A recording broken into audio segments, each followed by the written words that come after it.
Soviet Social Republics. And they'd say, oh, but aren't you so glad that you're in America? I said, well, I know a lot of Russian filmmakers. They have a lot more freedom than I have. All they have to do is be careful about criticizing the government.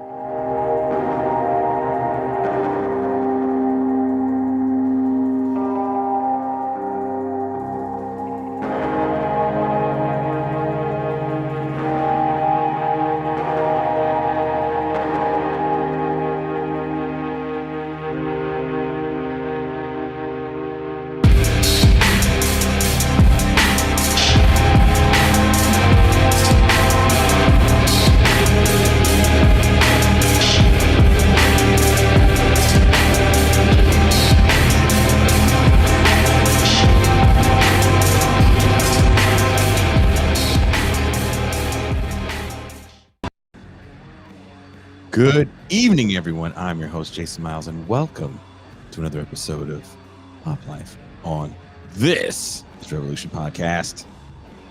This is a pre-record. That's why it's on time.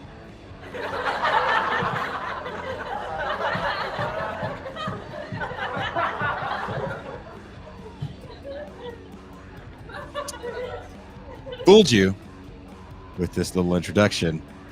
It's not live. Cannot see your lifetime comments, unfortunately. But if all goes well, if you're watching this, all of us here at TIR are doing Halloweeny stuff. Some of us with our families, some of us not with our families. So I hope those of you that have families have done your Halloweeny stuff, and now you're tuning in to what we do here. I was looking for a spooky show that we had done, and there's a time limit that I have to upload these older shows. So unfortunately, some of our spooky shows are like 3 hours long, and I just don't hate myself enough to try to edit them down.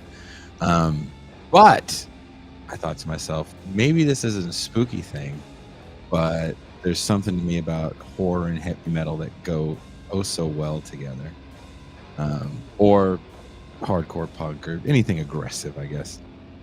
And a few years ago, I wrote this extended essay that got turned into a little mini book called I Was a Teenage Anarchist, definitely based off of a song title.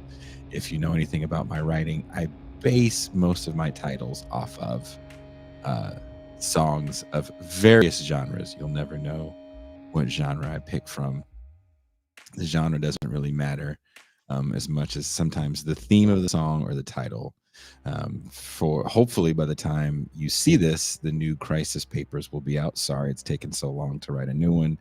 The issue that I was going to put out became my entry for the Revol Press What's Left of Metal Compendium. So there's that. But it's definitely titled off one of my favorite bands that sadly no longer exists, the Dillinger Escape Plan. It's called One of Us is the Killer. Dun, dun, dun. So definitely check that out. Wherever you are watching or listening to this show, there's links in the description so you can check out the Crisis Papers. If you are a patron of $5 a month or more, you get it free, and that's kind of the plain, just Word document essay version of it all. Also, I put together a nice formatted magazine version that if you want to throw down a couple bucks, that would really be awesome, and get that. We do have magazine versions of them all up for sale in the TIR shop. And again, that is linked in the description. And they look so cool. Look at it. Look. There's pictures of it. Where'd it go? God damn it. Look at this. Bam. Ill Communication. Beastie Boys. This is what you want. This is what you get. Look at that. And Bizarre Ride to the Far Side. Another hip hop reference. So you never know what you're going to get. That being said, this was a really cool thing that I got to do with my buddy Greg Day at his place. Actually, he has this crazy house in a place called Fairfield, California, and he was nice enough to let us use his place and got a hold of some of our mutual friends, I will say, and definitely made some new friends that night as well. Greg is a luthier to the stars, if you will. So see if you can figure out whose guitars are behind us on the stage. I believe each guitar is somebody's signature model. But when I wanted to do a book launch, what I wanted to do was get some of the people that I spent so much time with in the studio picking their brains. Two of the people that I probably talked to the most are Chris Contos. He's been on the show before, former drummer of Machine Head, the original drummer of Machine Head. Now he's drumming in Forbidden with Craig LaCicero, who is, founding member of Forbidden. He played in the death metal band Death and numerous other bands, Man May God and Dress the Dead. The list goes on. Also, same thing for Chris, and also Rick Hunolt, not an original Exodus member because Kurt Hammett is the original member, but he took Kurt's place in the band Exodus. Great guitar player, really cool dude. Everybody had a lot of interesting things to say, but the book definitely is about hardcore punk and the idea that it was going to change the world. It didn't. maybe it changed the world for some people. Maybe it got some people into politics. That's fine and dandy. That's great. But we get into it a little bit in the show, but also it's an interesting conversation to hear what these guys have to say about what it was like coming up in the Bay Area in the 80s, what the scene was like. So I got to, for my own book launch, instead of being the center of attention, I got to interview some of my heavy metal heroes, which was a lot of fun. My good friend Ben Burgess was there. There was a nice little studio audience there that got to ask some questions. I believe we included that in the footage that you'll see. Ben just recently had his book launch for his book that's out right now, 4 Essays on Palestine. We did that in North Hollywood. That was a lot of fun.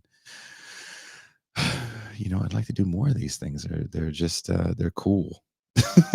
So check this out. Let me know what you think in the comments if this is your first time seeing it. I'm sure for a few of you it'll be your first time seeing this.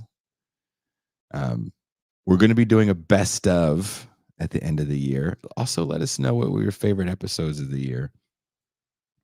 I definitely have my best of that, I think, but I want to hear what you guys have to say about that. And what's your favorite Halloween costume that you've been in your life? Is it the cheap one from like Woolworth with a little rubber band in the back that makes you look like a serial killer now? It was like basically a plastic bag. I miss those. Those were awesome. And why do Halloween costumes cost so goddamn much? Anyway, I'll shut up now. Enjoy the show. We'll be back Saturday, totally live. And I am out.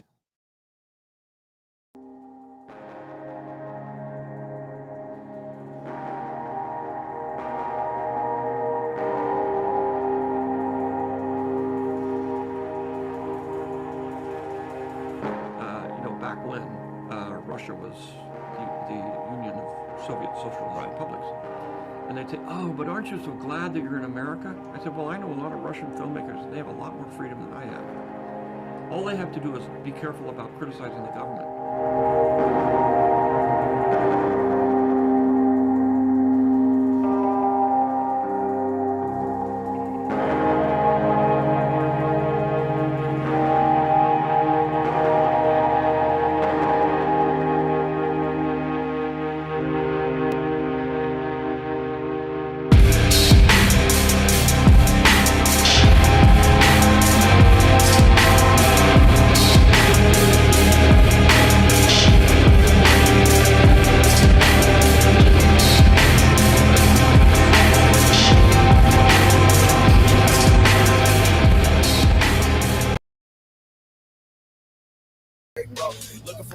something to shake up. Sean owe me money and he ain't paid up. Who the gotta pray to get caked up. Got a passenger within me like Dexter. When I'm stressed, I act a bit extra. Shorty naked taste of that nectar. She gave me neck, we neck the next sector.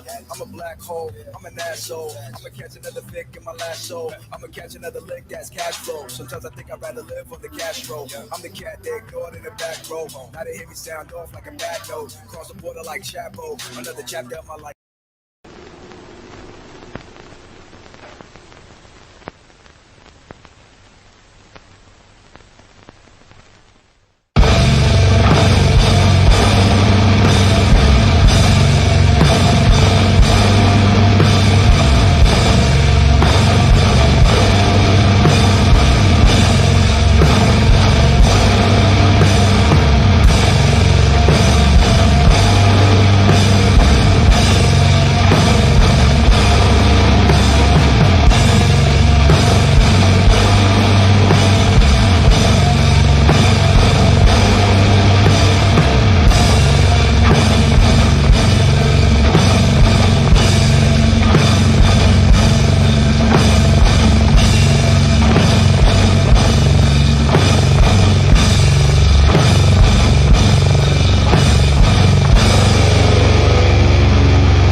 Finally.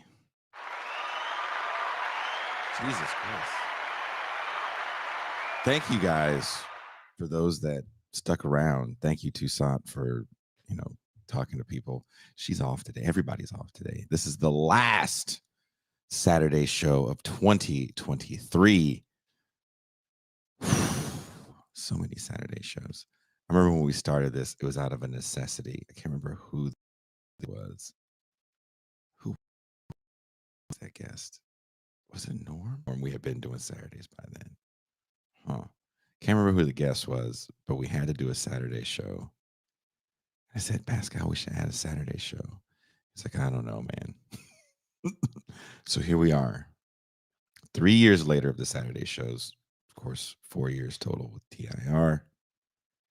And I finally got the video file of the live show. I haven't watched it. I just checked it to see if it worked real quick, and it worked. Usually how this program works, you can upload videos and it'll just play on its own, which is what I wanted to do. But of course, as fate would have it, didn't work out that way. So I'll introduce it. We had a book launch party for, basically, it's an extended essay that I wrote a while back that I self-published, actually.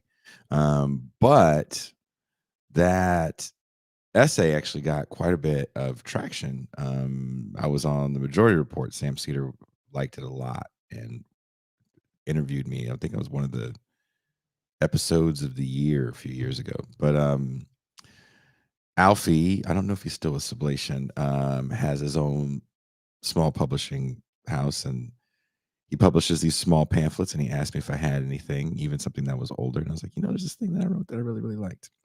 I said, take a look at it. And he goes, I love it. I love it. Let's put it out. I love it. I love it.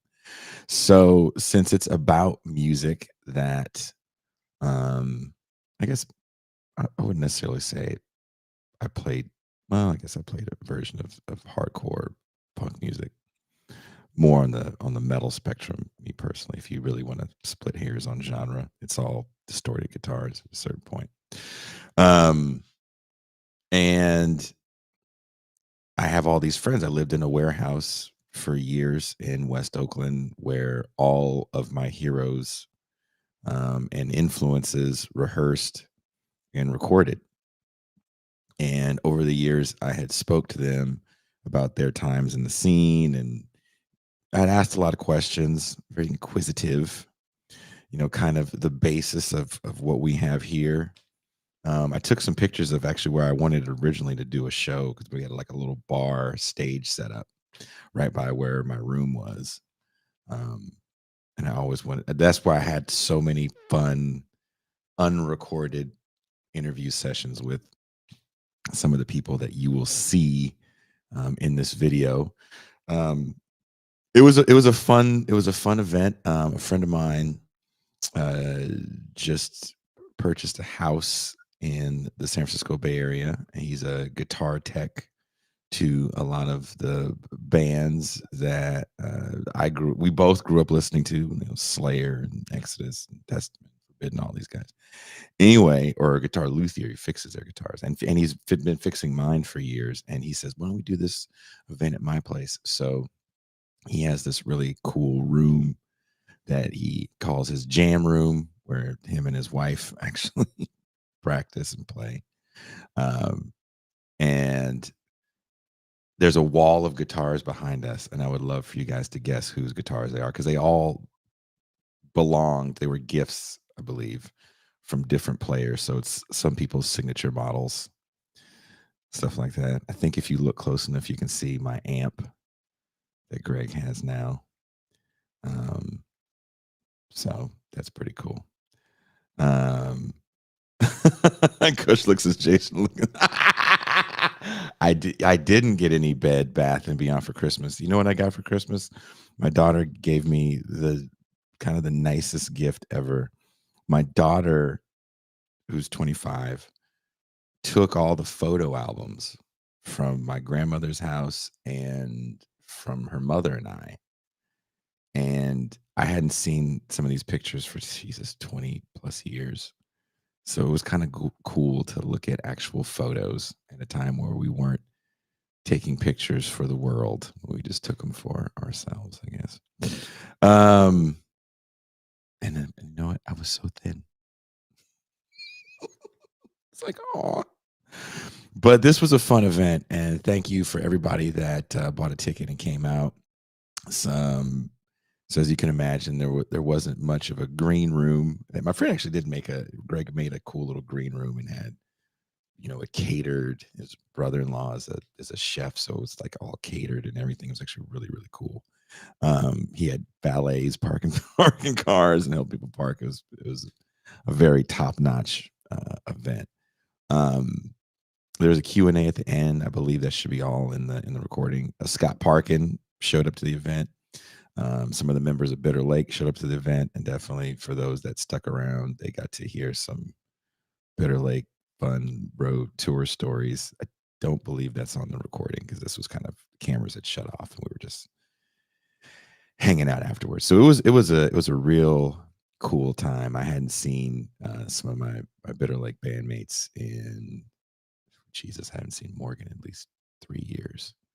So this was a really cool event. I hadn't seen the guys on the stage with me in at least 3 years. And they had some really good insights on what the scene was for them, the punk and hardcore scene. So we talk a little bit about protesting as well in this. Ben Burgess was there. He introduced the whole evening, had some very, very nice words to say. So, and his dog is there. Lucy was there stealing the show as usual. So again, thank you guys to everybody that showed up. Thank you to everybody that's purchased the book. It's on its second pressing. Fuck yeah. It just sounds crazy. And also there's the thing I do every Christmas for the last 3 years now. I release an EP. I call it Black Christmas. It's double entendre. Get it? And the third volume is now out. It's all, and I put it on Spotify. I never do that. So you can listen to it all. Good times. So let's cue this up. I'm going to refill this coffee. And hopefully the sound works.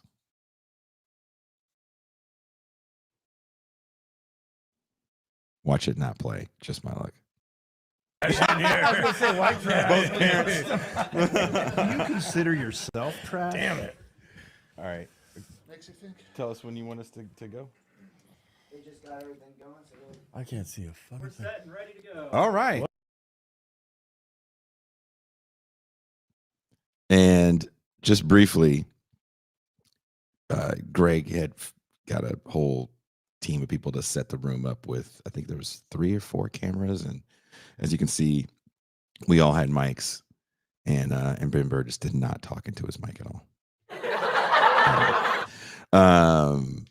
But yeah, so I believe they edited everything, so it's going to be different camera. Like, I'm really excited about watching this video with you guys. Let me know what you think.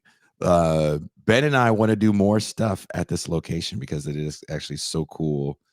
We can stay at Greg's house, so we don't have to pay for hotels. You know, leftist media is not where the money is, kids. And you know, we can interview more people. Greg was super stoked, and he, you know, started rattling off a list of band guys to interview. So if you guys like this kind of stuff and you want to see more of it, just say the word, and definitely 2024 can be, not, I wouldn't say filled, but maybe once every other month we could do one of these fun get-togethers, invite a live audience. So I will shut up now and roll tape. What's up? Well, welcome everyone to the fucking book launch thingy. Yeah. The book launch thingy. We love the book launch thingy. Thank you guys for coming out. Ben Burgess is going to say some words to introduce the book launch thingy. Yeah, no, came in from LA. They told me there was a emergency. There was a critical shortage of divorced middle-aged Congress podcasters. So, just, you know, if there was a way we could dig one up, you know, I was like, oh, it's okay. And voila. That's good shit right there. No, I see it's being recorded. I'll tone down what I planned, but Please don't. Please don't. It'll be on my channel, so oh, okay. In that case, anything goes. It's fine then. I've been on Jason's channel and done in-depth analysis of a TikTok video about why this lady very earnestly explaining why gangbangs are liberating. So, you know, I'm not going to hold back. Yeah. That's what I do for a living, Chris. Wow. If you weren't clear about the nature of his job, now you're good. Yeah. How's everybody doing? Good. Good. Yeah, that's what Thanks for I coming. like to hear. Yeah, seriously. Thanks for coming. So we are here because of this man, Jason Miles, writer, podcaster, musician, my best friend, and his brand new I Was a Teenage Anarchist. And I am genuinely excited that this thing is out. I get to hold it, physical copy, in my hands. This is a big deal. This is a big moment in the story of Jason. And I am always genuinely excited when I get to read some of Jason's writing, which you know, more people are able to. It's Civilization, now in Damage Magazine, moving up in the world. Yep. But I think this is really an area where he is just now starting to hit his stride. This is a guy who has built up significant audiences over the years, different overlapping audiences, as a very prolific and touring musician, as a talk show host. This is Revolution, which he built up from nothing. That was, he was recording that thing in a break room. And now there are a bunch of people who work on it, who do stuff for different nights on his channel, who argue about what gets to go on one night, and you know, and who gets to be on the show and who doesn't. There are thousands of people who either watch live in some cases or listen later on podcast feeds, or watch on YouTube, watch on Spotify, every single episode, and there are a lot of episodes. And they do that for a reason, right? Because they know there's going to be some humor, there's going to be some flash, but they also know that there's going to be something that they want to hear, that there's a perspective that's going to be different from what they might get in other places. And you know, this is also why I am excited to start to see Jason come into his own as a writer. Because, you know, if you think about it, you know, I've been lucky enough to get to be one of the first people to read a lot of his drafts of things that he's written in the last year, help to work, make them what they can be. And if you think about what makes somebody a writer, like a real writer, somebody you'd want to read, some of that obviously is about prose style. It's about the sentences and the paragraphs and the way you're drawing people in stylistically. And of course that matters. But that's not the thing that matters most, right? Because ultimately, anybody can learn to do that. Just chain yourself to a keyboard and spend enough time writing, and eventually you are going to get better at that.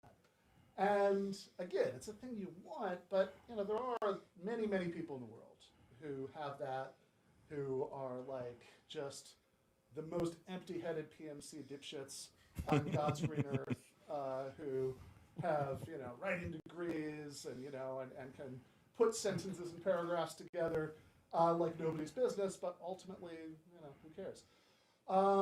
What you actually care about is somebody who has a perspective, who has something to say, a way of seeing the world that he's going to share with you and invite you into. And Jason has that in spades. And it comes out of experience. This is a guy who has been everywhere and done everything. And you could play a game, name that city. Des Moines, Iowa. Fairfield, California. Rio de Janeiro. Yeah.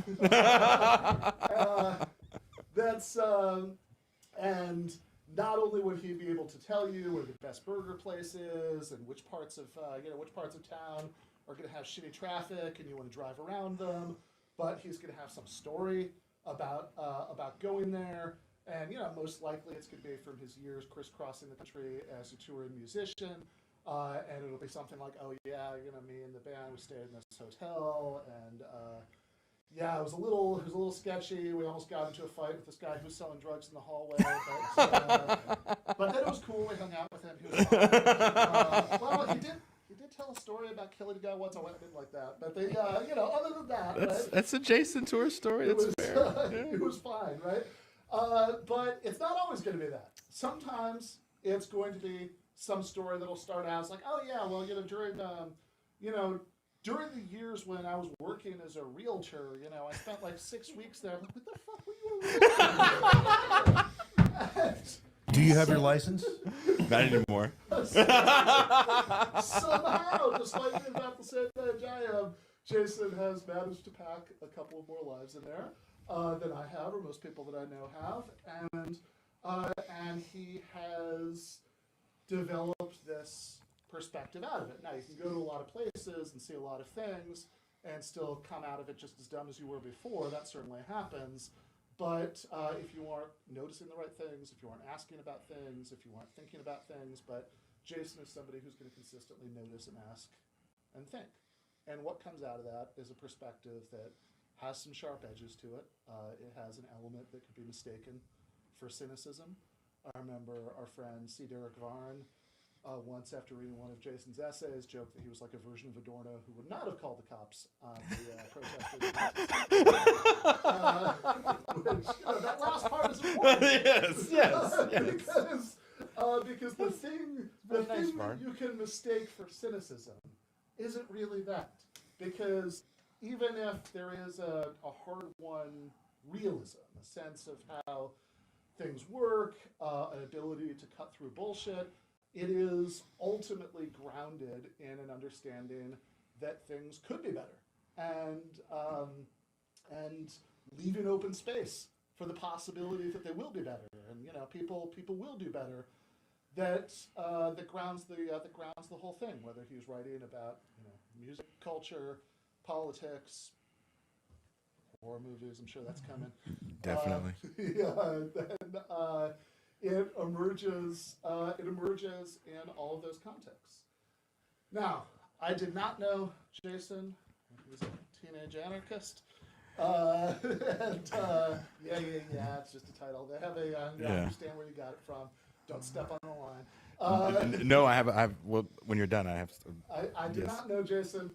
When he was as a teenage anarchist, I have only known him for a few years, but I think in that time, I've gotten to know him pretty well. Spent 6 months living 2 units down in the same apartment block in Rosarito in Baja, California. And I've known him for a few years since then. And we've done a lot of things together. We have done live shows together in New York and Los Angeles. I have sat on his couch watching a million sketchy slasher movies. I have heard a million of these stories that I've been talking about. I have sat, for example, at the Rabbit Cafe in Rosarito. There are actual rabbits running around there. Jason knows where this is going, but there are actual rabbits running around there. Rabbit Cafe with Jason and my younger brother Dave. As we were listening to Jason tell an elaborate and involved story about a sexual encounter gone very wrong. It's horrible. And just sitting there, laughing our asses off. And Jason is whatever else he is, a natural storyteller. So he is sparing no detail. He is pantomiming. I had to mime it. Gestures like this, and we are rolling on the floor. Now, I did wonder a little bit about the nice Mexican families who are sitting around us, drinking coffee and talking to their loved ones. A lot of them don't speak English, but a lot of them do. But then I thought, this is a man who so many people tune in to hear him talk. They do that live on YouTube. They do it later. They'll buy tickets from other parts of the country to go see podcast live shows. Yeah. And so any of these nice wholesome Mexican people sitting around us who did understand that story, you know what? You should be charging them. Because this is an extra premium bonus feature that you are getting an IRL surround sound 3-dimensional version of Jason Miles being very funny and showing you a little bit of how he sees and experiences the world around him. And that is what we're here to do. So with no further ado, let us hear from the man himself, my friend, Jason motherfucking Miles. Thank you. Thank you, Ben Burgess. Thank you very much. I had no idea, because Ben joked and said, I was just going to say, here's Jason, move out of the way. I wanted to be real quick because I didn't really want to make this is going to sound stupid. I didn't want to make this about me. Originally, when I wanted to do this, I wrote this thing because I love heavy music. And there's people on this stage, there's people in this audience that I've actually toured, got stamps on the passport with. My amp is sitting over there. These guys on this stage don't know this, but what I do today with my podcast has a lot to do with the music that I listened to as a very young person. And these guys kind of shaped my musical tastes, my attitudes towards the world. I'm sorry for that, dude. So you're saying we're old, right? That's what you're No, saying? you know what? I'll be totally honest. I got to live in this. If you've watched my show, you've heard me say this a million times. I lived in this warehouse in West Oakland called Soundwave Studios, and it's where I met a lot of these guys. Never heard of it. It's where this is where I met Greg Day, whose house we're in right now. Chris Contos was jamming in a room behind me. That's where I got to meet him and pick his brain. Chris and Craig, knowing they were going to be here, I was like, we're fine, because I've picked these men's brains, mined the data for years, unbeknownst to them, writing all kinds of stuff that sadly I lost on the internet. But when I was a kid, I never told this to Craig LaCicero, who's on stage right now. When I was a kid, I would not eat lunch, and I'd walk to Blockbuster Video, and they had a section of music videos, and there were one of these I think it was called Hard and Heavy. Oh my God. And they had a Bay Area edition of Hard and Heavy, and I've rented that thing so many times. Sick. Yeah. And one day, and I know these guys don't even realize this. One day, there was a benefit for somebody. And I know, Craig, you might have been there. I don't know if you were there at this time, Chris, but it was a benefit for Sean Killian. Oh, yeah. Remember that? Remember that? Talking about the one that was just a few years back. A few years back. Yeah. And Craig was there. to get to my room, there was this large stage room where these guys were all rehearsing in.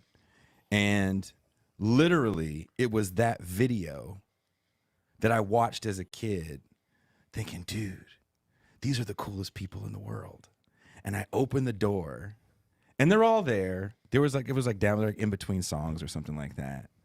And it's everybody that I saw when I would get the metal magazines with the Columbia House thing with all the bands that I wanted to get. My mom definitely wouldn't let me get it because she knew that I was going to, not pay for it because I didn't have a job. I was like 11. All these dudes were in that room. And I walk in, 'cause I didn't know they were practicing. And they're like, hey, Jason, what's up? Oh, this is Jason. What's up? And like a little part of me tried to be cool. But I was like, not because I'd known him at this point. But I walked to my room. I said hi. I think Jeff Gomes was there. Tom Hunting. We were all talking. And I walked to my room and I just sat there and went, all my heroes are in the room and they just said hi to me. So I wrote this thing because I felt like there's this culture of authenticity that exists within certain genres of music. And I definitely saw it in heavy music. And I definitely felt it sometimes because I felt like I didn't fit within a certain paradigm of what people wanted to see to justify that they could like it, right? Because sometimes you look a certain way. We don't want to admit that, right? And I felt like also, too, I was attracted to music that has this part of the culture of deconstruction, so the culture of no, right? F the world, F the system, F the man. And in my young 11-year-old mind, the revolution, change, everything was going to come through a song.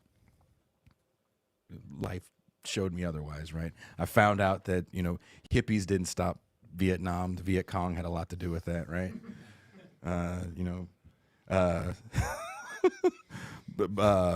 Berets and leather coats, didn't stop the war. So this idea, I start to kind of ask more questions again to some of the people on the stage that they have no idea. I'm always picking their brains, asking about different times in the scene. And there's tons of people that were in and out of the studio. And then I started talking with another friend of ours, a guy named Toure Reed. And he started connecting me with different academics that were punk rockers that had wrote like these theses on this shit. And I was like, really? You wrote a whole thesis on punk? That's cool, I guess. But when I was reading this stuff, it was really helping me kind of hone in my point, which was these two cultures of deconstruction and authenticity always work against each other to make sure that your movement never really grows outside of a small little milieu, right? Because you're always saying no to everything and you're always judging someone. So you can't really get new membership in. And when you're against everything, what are you for? What is your utopian vision of the future that you offer people to want to be part of your club, right? The music that I enjoy is somewhat violent. I have a daughter that's here in this room right now. I'm sure she sees the things that go on at heavy shows like that. It doesn't seem like fun. I don't want to be a part of that. But it is fun.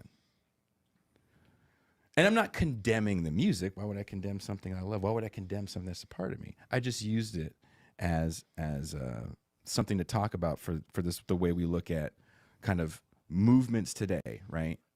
We're seeing protests everywhere.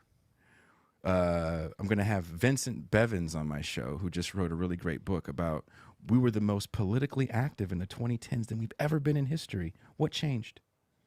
2020 happened. Every city was on fire, right? What changed? Did police go away? Did crime go away? Did people stop getting shot by cops? None of that changed. But people went out in the street and they protested and they got mad and it was a kind of a cathartic release almost, right? So I kind of write these things to ask these deeper questions so we can attack these problems better, right? Maybe ask better questions. That's why I wrote the thing. And then I wanted to kind of have a party with a bunch of people that I really dig. and ask them questions about. Do you have a question? Oh, dude, I have tons of questions for you, motherfuckers. Let's do them. Come on in. Come on in. It's not a library. That's what because it's really, the lights are really blinding in here, so I feel like a failing comic right now. But no, like real talk, the reason why these guys are up here is because I think outside of cultures of deconstruction and authenticity, if you guys want to ask questions to me about this or Ben, we're gonna have some Q&A. You guys ask away. I'm fucking here for it. But what I think is cool too, we're in this dope ass room. We literally have heavy music royalty in front of us. People that were part of creating a whole fucking scene. I don't see marijuana. I can't see them, but they're there. Oh, Matt. I see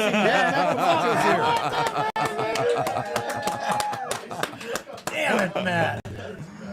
But what I wanted to do is I kind of wanted to have a fun conversation with these cats because, again, they're from where I'm from. That's another thing that made the music hit with me on a personal level because these dudes were from the Bay, and they were saying hella, and they were wearing Raider shit. Oh, we were saying hella. Oh, we were. Hella. No, So, Rick and I were not wearing Raiders shit, just to be No, clear. hell oh, no. sorry. Well, There's no problem with it, but just there is a difference. I'm speaking maybe more to the violence guys. Definitely the violence guys. Fair enough. And Chris, too. And Chris. And Chris, most, it's 50-50, man. But that's a whole other thing. But I want to ask first and foremost, we'll start with you, Craig. What got you into heavy music? The Beatles. The Beatles? The Beatles. Helter Skelter. Really? Yeah, swear to God. It was a moment where my parents had all the vinyl, and I was listening. I always listened to the records, but they never listened to side 4 of the White Album. Not like side 3 and 4 with what is it, number 9 and all that shit. Yeah. It just didn't really come up, and then I just was listening, and I was like, what the fuck? It spoke to me. It spoke to me. So that was my entry level, was literally that, and then I have to backtrack because this is probably 1974. Mm-hmm. I might have been 5 years old at the time, which, if you do the math, yes, that's right. So that was my introduction, and it just like I just tried to search out and find things. I never really found it. None of my friends really had access to anything but Kiss and the normal Kiss in Kansas and whatnot. Mm-hmm. And then I just had a couple other friends from further down the street, and they introduced me to AC/DC and Rush and like all this late 70s pile up shit. And that was really like the awakening of there is music for guys like me. There is something for people that want to rage against the machine, so to speak, as a kid. My dad was a history professor, and my mom was worked for the health department. So I was definitely the black sheep of the bunch, adopted as well. So I stood out like a lot, and I didn't fit in at all. So that's where where I think these guys might have had a more musical background. I had none. I was the musical background. I made blazed my own path. Rick. Yes, sir. Same question? Same question, brother. So, I started early on, and my background is funk and R&B. That doesn't surprise me. I love that. So, but it's true. My parents listened to Elton John, Willie and Waylon and the Beatles, and I grew up to all that stuff, right? But I was born and raised in Oakland, so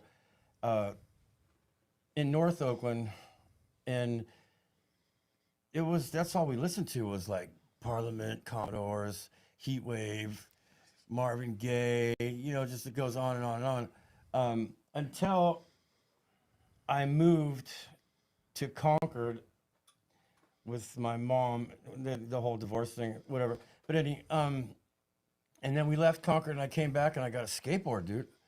And so You couldn't listen to Parliament and skate? No. Well, I did, of course I did, but that opened, the skate opened the door to the AC/DC, to the Van Halen 1, you know what I mean? To the Judas Priest, to the Dio Sabbath, all the shit we did, you know, all the shit we grew up on. So, you know, and I think personally, playing wise, I think having that R&B and funk background was cool.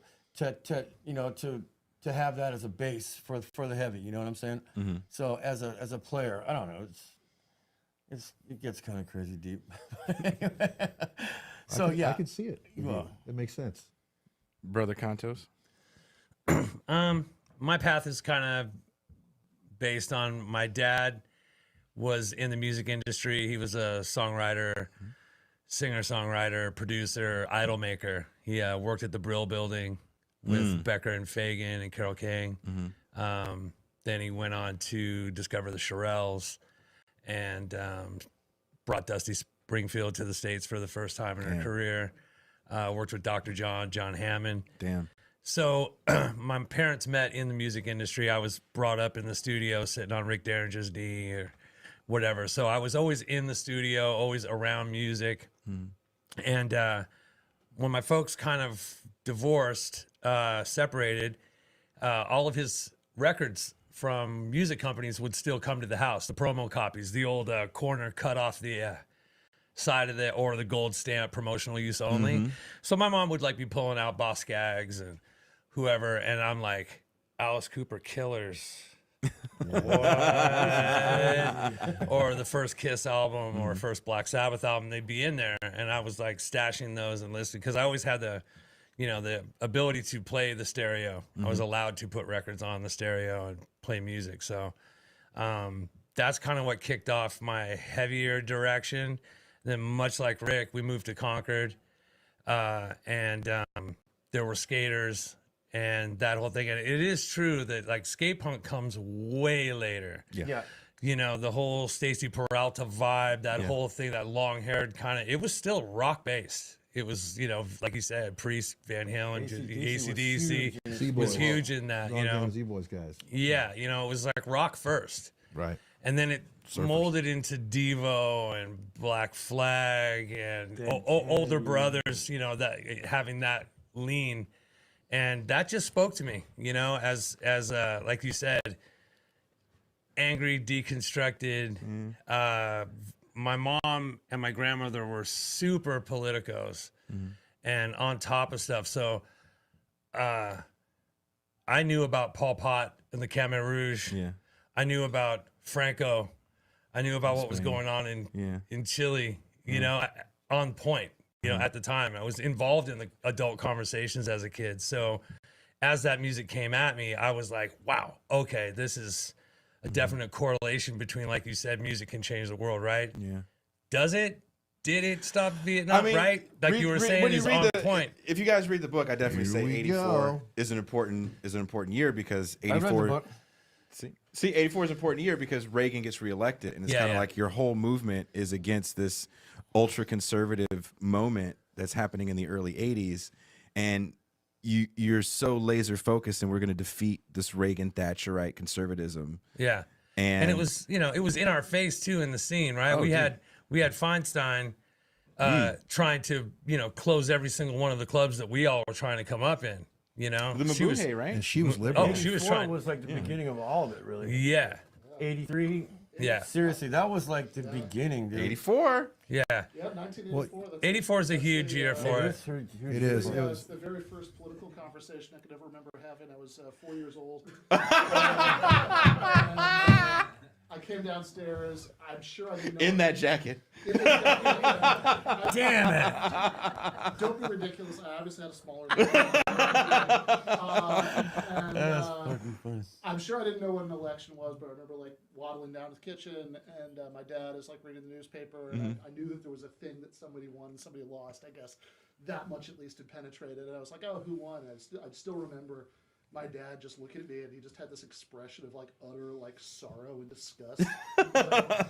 Reagan. And that was a re-election. So Yeah. he had already done one term. And I think the other part of it that fueled all of what we're talking about here is that constant threat of fucking thermonuclear war. Absolutely. Oh, the So- Cold And if War you years, listen yeah. to the lyrics, of That's the old really what it music was about for most of us most thrash it is guys. about that. I think the punk guys were more on the tip of getting into the system, breaking it apart, 100%. corrupting it, rotting it from the inside. Metal guys are all fuck war, Satan, you know. So it was a lot more simple, but the guys weren't necessarily, you know what I mean? Well, Like, I think then it that's started I to think match. that's a big thing. Like coming from the hardcore punk scene, after I met my wife, you know, she was heavily connected to the Bay Area metal scene, and I was heavily connected to the punk scene. And something I have to say, and I'm not being like hard on anybody, but a punk rock party, and you're sitting there with Dave MDC, and you're talking about some seriously heavy shit. And then I would go to a metal party, and it was like, catch my snot. You know, or, let's hit that guy with a pan. Or, we're talking about off right now. you know, and it, Thank you, Paul. The question is, which one do you want to go to? right. They Well, both being at both was kind of cool because I feel in a lot of ways, you know, I kind of got in some conversations where I actually found out that there was some depth there underneath the Paul Bailoff mentality Yeah. of, you know, that whole thing. And then did spur conversations, and I did watch metal grow because war is heavy turned into like war is fucked, right? And you see that starting to happen. But, like, but what's interesting about that moment Control and- is Yeah. that there's no war. I mean, you guys, nobody was singing about Grenada. But Right. it was there. There was the There's threat. always a it was CIA it was the fucking Cold War endeavor. threat. To be totally fair, I mean, there are people, there are like punk bands like singing about Nicaragua. There's Oh, no yeah. band This that is sings about post Nicaragua. Sacred Vietnam, Reich so sings it about was still Nicaragua. in the air though, bro. I mean, because I don't know, my dad wasn't in Vietnam, Mm-hmm. but it was post Vietnam. There was war. It was just not. Get this up for you. Anyway, that's what we wrote about, dude. That's what we wrote about. yeah, it was watching that growth happen from like 82 to 90 was super cool to watch happen amongst the mentality of growth. And it wasn't just like I saw something on CNN that's heavy, I'm gonna write about it. It was like some people were digging in finally. Now what? This is what was interesting for me. I remember I asked. Who did I ask? Singer from Heathen, Dave. Dave. I asked Dave because wasn't he David Blind White. Illusion? Wasn't he in Blind Illusion? He was. back in the day. We were talking about like before Metallica. I was like, what was the Bay Area like before Metallica? We always hear people talk about when Metallica came. Music wise? Yeah, but you guys all existed, of course, before you knew what a James Hetfield was. What was that scene like? Because it's still. How are you guys? I can't. going I from- can't speak to this because I really didn't even get to a club show until 1984. So these guys were already in it by then. Okay, So, but it was like. It was a pretty small amount of time before there was James Hetfield. Yeah, that's true. You know what I'm saying? It was like I don't even think James was James. until Metal I figured it out. Mondays. James Hetfield wasn't Hetfield until he came to the Bay Area anyway. Yeah, that's so what I it's mean. like, Yeah, take a and- minute. Thank you, Cliff. yeah. Thank you, Cliff. Yeah. You know, and I'm sure if James was here right now, he'd say the same thing. He may not. So it was old Waldorf, 83, 82, 83. And this is like when I was going to see Anvil Chorus was my favorite band back then. And Griffin. And Fuck, Griffin was good. Griffin Griffin was bad- good. Griffin was I badass. saw him open up for Exciter. Yes, right? Yes, was Yes. Yeah, yes. and there's a whole bunch of bands. But it was everyone wore spandex at that point. Yep. I think all Was y'all, there a every sound picture I that you would saw- say was a Bay Area sound at that time, or were Right, people no, just trying to sound not like? not at that moment because we had the head-ons, we had the overdrives, we had all the hair guys. You know what I mean? That were actually really really good musicians, dude. These bands were badass. Head On was a great band. But they dressed in lace and their hair was this big and they got all the cool chicks. No, serious. And their clothes. Yeah, and they're close. No, but they were really good. But this is like, there are different fronts when you say about the Bay Area scene. I mean, so we're talking about the heavy scene. It wasn't really dialed in yet, man. I don't think we it were gets- still trying to figure it out. Dude. I don't think it gets defined until crossover happens. Really? Because see, I was what thinking- yeah. the period that you're talking about right now, it is not cool to have purple fucking hair in the metal scene. And it is not cool to be some long-haired hesher in At a punk show. That's right. You were And getting you're getting What is beat the up. band? What is the band that crosses it over in your Okay, opinion? check this out. You're gonna Go ahead. Well, he was in one of So the main there ones was right here. my very second gig with Exodus was at Eastern Front. It was put on by Wes, and Suicidal was on the bill. And I think as far as the Bay Area is concerned, that's when, I mean, Suicidal was Suicidal. They weren't punk, they weren't metal, they were just suicidal.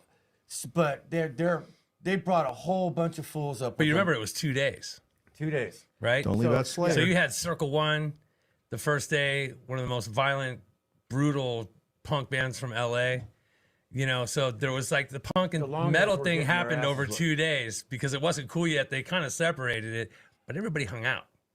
That was a trippy, Right? It was trippy. That And the whole- fact that whole trip Suicidal was on the second day made a lot of Crossed it people over. hang out That was from the violent. punk day. Really? was crazy. So Yeah. you would point to Suicidal as the band for you? Because I've seen. Remember, so Well, my one life of in the this bands. is One of the pictures. bands. So I remember seeing a picture of like it was a show. I think it was in Berkeley.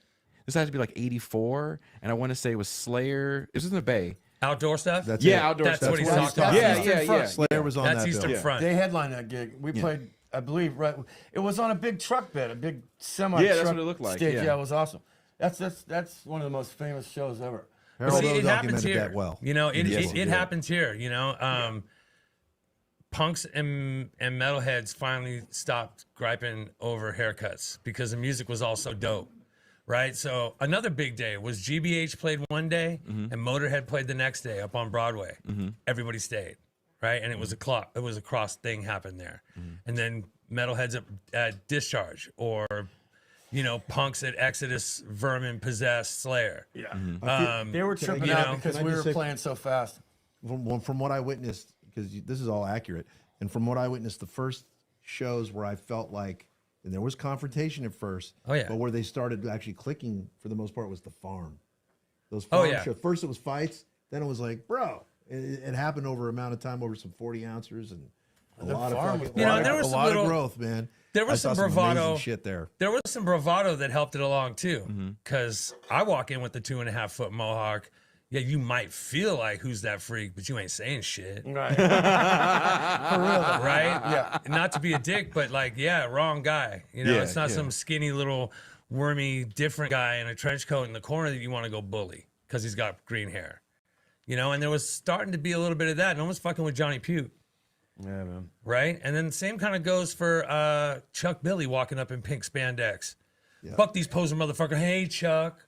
Yeah, well, see, that's the whole double You know? death patrol. Double Death Patrol. These guys look like, you know, Well, it was guilt. It was guilt at first. Like right? pro let's go. wrestlers. Danny Gill. there was some stuff to where everybody was kind of like, hey, we need to kind of be cool, like, you know, like Yeah. you get your ass beat if you say shit to them. And that, did have I'm not that, going to deny that, you know, like you were saying, the whole violence thing, right? Not the band, but violent, right? That violent thing comes with intention, right? Nothing wrong with contact, but it's about a prevailing energy or a prevailing intent. What you're doing there. Some of the most violent pits I saw were Smiles, and then that one guy in there doesn't have it on his face, or he's not doing it right. Exactly. So There's a then, split second. blap, you're getting hit with the milk crate No, he's in the getting, pit. he's getting dealt You know, with real you're getting quick. dealt with real quick, For real. and that was STB. Yeah. You know, that was the Exodus road crew Yep. that would handle that kind of shit. You know, Yep. it's not mean. Yep. It's you know Well, it was a violent, but it's not necessity back mean. then because there was how the team started was on Ruthie's. It was Andy Anderson, my brother Lonnie, and Toby Rage. And there was so many. The front row was so crazy, and the stage was like about this high. So you know you're standing up and you're right here, and it was so crazy that there were so many people on stage that our pedals were constantly getting unplugged and shit. So we had to have them like in front of us just to knock them off. And it started becoming like this. People would go to the shows just to try to get on stage and get beat up. You know what I mean? It was crazy. No, it became a thing. You know what I mean? It's like, let's go to the Exodus show, dude. Let's go thrash. And it was a thing. I remember being at Ruthie's one time when we were at the bar, and this kid's coming walking towards me and Toby and a couple other people, and the one kid's got a big bandage on his nose, and it's stained with blood. Oof. And his buddy was huge, and they're walking dead-eyed at Toby, and Toby's like, "Oh shit, what's this?" So we're like all kind of like, I. And dude goes, "Toby," and his buddy's just looking at him, mouth breathing, just, and we're like, "Oh shit!" And he goes, "You broke my nose the other night in the pit. It was fucking awesome." And you're like, you deflate. You're like, okay, this is weird but cool. It was right, because I mean, he got some release out of it. Yeah. You know, everybody you look did. at that scar for the rest of your life in the mirror, and hey, it invokes a different vibe for him. It's a dance, you know? bro. It's a dance. Yeah. It's a dance. It's definitely 150%. It's a dance. It might be a crazy dance. It might be as ridiculous as me looking at these hardcore kids doing that kung fu shit. To me, that's some ridiculous shit. That is unacceptable. Yeah, but it's a dance, right? And look, they're getting what they need out of it, Yeah, right? I mean, it's a dance. let them do it. Somebody out with their stupid No, but that's fucking move. if you don't want to get taken out, you can't be there. That's the whole thing with it. Yeah. Hardcore kids are about it, dude. They're like, if you don't want to get hit in the face with a kick, you shouldn't be there. That's just how it is, right? Well, That's how it was back at home. I have a You got a few lot of questions for you. questions, Yeah. I do. I better do move. have a few questions because I know I have a time limit for some of you guys. He's got to go watch Formula One. It's on at 10 o'clock. It's in Las Vegas. It's talking about There's a oysters. Niners play tomorrow. What drew you? I'll be up. Chris, what drew you to the drums? What? Communication Breakdown by Really? Led Zeppelin. Yeah. Really? Yeah, and also, you know, at the same time, I was, you know, Peter Criss. Yeah. You could be that guy, like, you know what I mean, like, you know, Keith Moon. But yeah, I would say Communication Breakdown. There was something going on there with that song. I was running around like a crazy person. I'm gonna take this moment to fanboy while you're here. because it's amazing. Take this moment to fanboy while you're here. So Chris, every so often used to practice behind where I lived, and I didn't know who he was at first, but I knew you used to play with a friend of mine from high school. You used to play with Dave Rude. Yeah. I discovered now Dave from Rude. Tesla. So I know now Dave from Tesla, but Yeah. he was Dave from Albany, right? That I knew Dave, right? Thank you. And so I kind of knew who you were, but I didn't know who you were, right? And got to know you. One day you were playing something. You were rehearsing for something, and then you started playing. Yes. The trademark. And I lost my shit in my room, and I walked over and I listened because I was like, dude, this is the song that when I'm on tour and me and Cindy are driving to some ungodly part of North America and we have 4 hours to get there and it's 2 a.m. I'm putting that. There's two songs I put on to wake up. And Ben knows this as he has driven with me. That or Roots. Oh, sick. So I have Sick. to give you. We got to give Chris his props. Same We got time. to Yeah. give Chris his props for that one. And just for people that are like, okay, I don't know exactly what he's talking about. He's talking about Davidian by Machine Head, and that totally characteristic, like nobody else plays it. And see, I've had friends that have tried to play it. I played with some really great drummers in my life, but now I play with Chris, and only one person hits those notes that way. You can't. I just don't know anyone else. He wrote it, Yeah. but there are guys. We know guys Who try to play it? who no, they're great, but they don't do it like him, man. Right. And I give him credit for having that trademark fucking drum fill. That's like iconic fill. I mean, again, I have to admit that the part of this is a thank you to you people for making this music. What do you mean, that- you people? Damn, Crocodile Dundee. Hey, we haven't even started the political section of this thing yet. Wow. Wow. You got me on that one. Awesome. Craig, what brought you? Craig, what drew you to the guitar? Oh man, well I wanted again from my family. One thing I got to say about my mom, aside from the health department thing, is that she was also the president of the League of Women Voters of Las Vegas and Nevada. Mm-hmm. So I had a little bit of political, like pushing for equal rights, always looking out for equality was a huge thing. She wasn't like a militant by any. She was an organizer. Mm-hmm.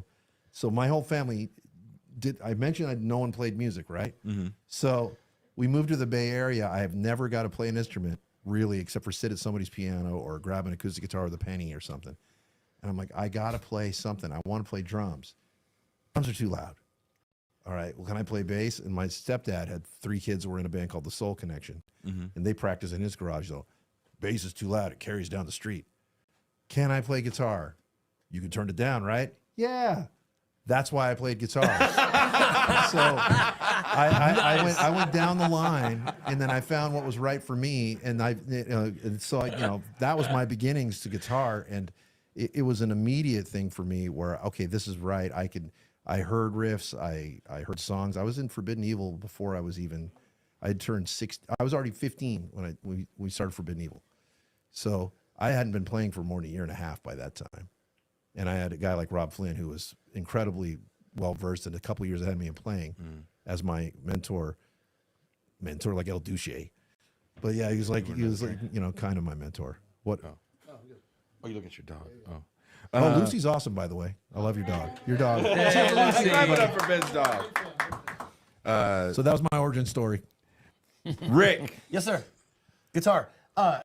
So I went before guitar. I played piano, and I played ragtime piano. Oh. I used to take lessons from this dude named Chuck Dutton up in Kensington, Berkeley. This old drunk dude.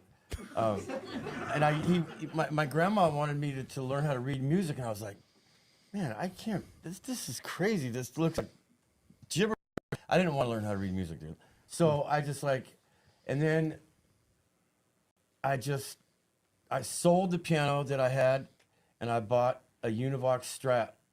And then the reason I play guitar is I got to give Eddie Van Halen credit for that. Oh yeah, he's the one that really got me stoked on the guitar for sure.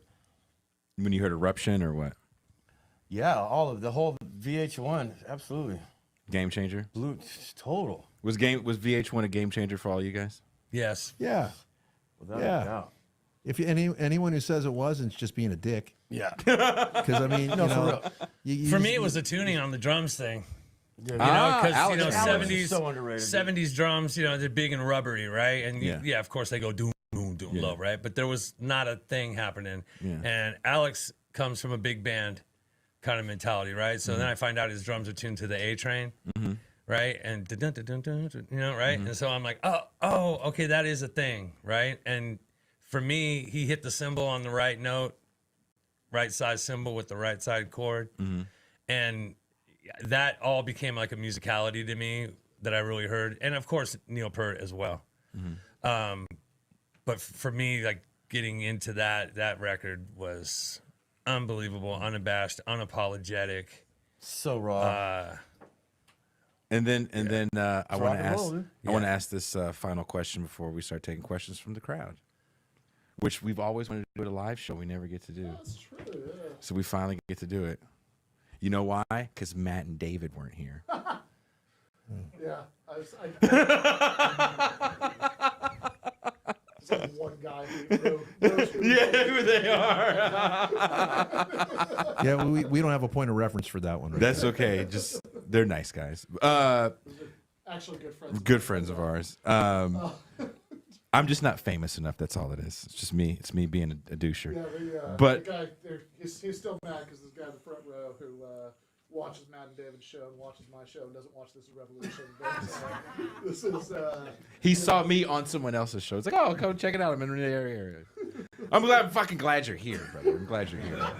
it kind of does sound like it. It's just, It's a family vibe. We fuck with everybody. Please don't. We haven't gotten to the racial humor yet. Please stay. But seriously, you guys were part of a scene that for me I talk about on my show all the time. There's a few things I talk about all the time. It's 90s hip hop in the Bay Area because I was there for that. And I always talk about the Bay Area metal scene because after getting to know you guys as well as I've gotten to know so many of you dudes, and a lot of you guys have been extremely helpful to me, from fucking Billy Gould giving me and Cindy microphones when stuff broke, Ted always giving me something. Sometimes it works, sometimes it doesn't. Chris always giving me some advice, helping. You actually helped put a show on for me and Cindy before. Yeah. So what I always saw from that scene, to me, it's to me, you guys might tell a different story, was a certain amount of camaraderie amongst the people in it. I remember there was a cat, he had played in Testament for a few records. I can't remember his name. No. James Murphy? Yes. Yeah, I knew you were going there. And everybody came down to just say what's up to him at the studio. And I thought that was dope that they just heard their boy was in town. I was like, oh, our boy's in town. Let's James go say what's up. So he's the shredder, bro. Like, real quick, tell me about the height of that scene and tell me about when you felt that scene was over and why do you think that was? I'll take the over part. I'll tell you what. The height of the scene? Yeah. Well, how high can it get? Jesus Christ. I don't see a height or a low. I don't think it's ended. A lot of people love to talk about how grunge came in and crushed metal. And then I hear a lot of bands like, oh man, as soon as Nirvana came out, we were dust. Burn My Eyes. Yeah, Burn My Eyes. Well, listen, the same week. You know what? I get this shit all the time. So I'm not gonna. I don't play into that. I think our culture is one of the strongest music cultures that's ever existed on Earth. 100%. It still is. Doo-wop didn't last as long. Boy bands don't last as long. Anything. It's for real. Anything. It refuses to die. I was just talking to Mike Muir the other day. And we were talking about how I had done an interview when they released the 13 album. And he met a family of 5 generations of Suicidal fans. Jesus. Great-grandpa, grandpa, dad, son. Yep. Right? Freaked him out. Like, in the interview, he was visibly, he was tripping the whole interview on this revelation, right? Dude. You know, Ozfest. You know, you got dad there to see Black Sabbath. You got the daughter to see Devil Wears Prada. You got the little son there to see Slipknot. And, you know, down the line to the band out in the parking lot at 9 a.m. who the youngest kids, you know. It's relentless, man. It doesn't stop. It hasn't stopped. There's been bumps in the road and everything like that. And there's been grunge, you know, was there. And there was in the early 90s, there was a bump in the road for thrash. But there, you know, like for Exodus, for example, Force of Habit, people slag on that album all day long. I fucking love the album myself. It's guitar mania on that one. It is, but the songs are different. They're not balls out, you know, 200 BPM all day long. There's grooves on it. You know what I mean? But I know it's constantly evolving as it should. Please, as it should, or else it's just gonna get stagnant. You know what I mean? Yeah. And the music has got to evolve. You got to keep moving. You got to keep moving. You know, and I did. Oh, you want to finish that? Well, you just can't be afraid to be different, dude. It's like all these youngsters, I keep telling them, number one, the most important thing about being in a band is you have to get along with your bandmates. Number two, don't be afraid to be different. You know what I mean? So it's like, dude, it's gone. Low points in a music scene should only push the creativity and the boundaries. The bands that can't, they might not be cut out for it. Yeah, they get weeded out, man. And I just to put a fine point on this, I think he's right. In hindsight, the lulls aren't really that big of lulls because we all kind of recovered and righted. Some of us recovered and righted the ship. Some of us couldn't change. Some of us weren't aware. And there's, you know, this goes in every direction of how to really grow within that and not, because, you know, that's where you get the real lifers that are musicians separated from the guys that just, you know, they were in it for a while and they're fucking out. There's a certain amount of jadedness, I should say, that happens. And I think for me personally, I feel like I was one of the first to fully not be afraid to jump into something different when starting Man-Made God with Matt over there. It was completely left turn and not really. And people said, "Well, you're like this." Like, well, we weren't. We were trying to do our own thing. And honestly, that could be terrifying. It is terrifying. For real, dude. Because most of your peers are like, they don't understand. And then you have the few people that sit back and go, that's fucking great that you're doing that. Right. And you're helping start. And then a lot of things follow that. And there's been great moments through every different genre of our fucking scene. But the people, the camaraderie. And when we see each other, dude, I tell this all the time. When we see each other, I see Rick and I see Chris and I see all my friends that I've seen, there's a thing, an unspoken thing that happens between us because we're survivors. We don't even have to say it. We look at each other, we're just happy to see each other. Absolutely. People that might not have been that happy to see each other 30 years ago, when you see each other now, you're ecstatic because I love that fucking guy or I love that girl. They're a part of what we've survived. I think we all call of it respect. Yes, deep respect. Deep, but not every, yeah, which is true. But my point is, every scene has it to a certain degree. But what Chris said is right. There's something about the galvanized this scene unlike any other one in the world. You will not see LA fucking glam bands, all chumming it up the same way. You just won't. That have been together for 30, 40 years. Yes. And with our scene, there's a deep admiration and love for one another that I just don't see in New York. Well, it's more in New York maybe than anywhere else, but other Boston or whatever. I could go scene to scene. You just don't see as many people hanging out together, doing things together, pulling benefits together, helping each other, fucking picking each other up by their fucking bootstraps. I think you don't see it. I met Greg at a benefit there was a radio DJ. Yeah, Billy Steele. Yeah, and there was a huge benefit. You're I think right, even you're right. I wasn't Trujillo there. I came missed down that. for that benefit. Pissed off, I missed that. And that's where I met Greg. It wasn't No, it wasn't Billy's then. No. It was a woman. I think the scene that has the same camaraderie as the Bay Area I know you're talking even comes close is Florida. Florida's got a really, really tight scene.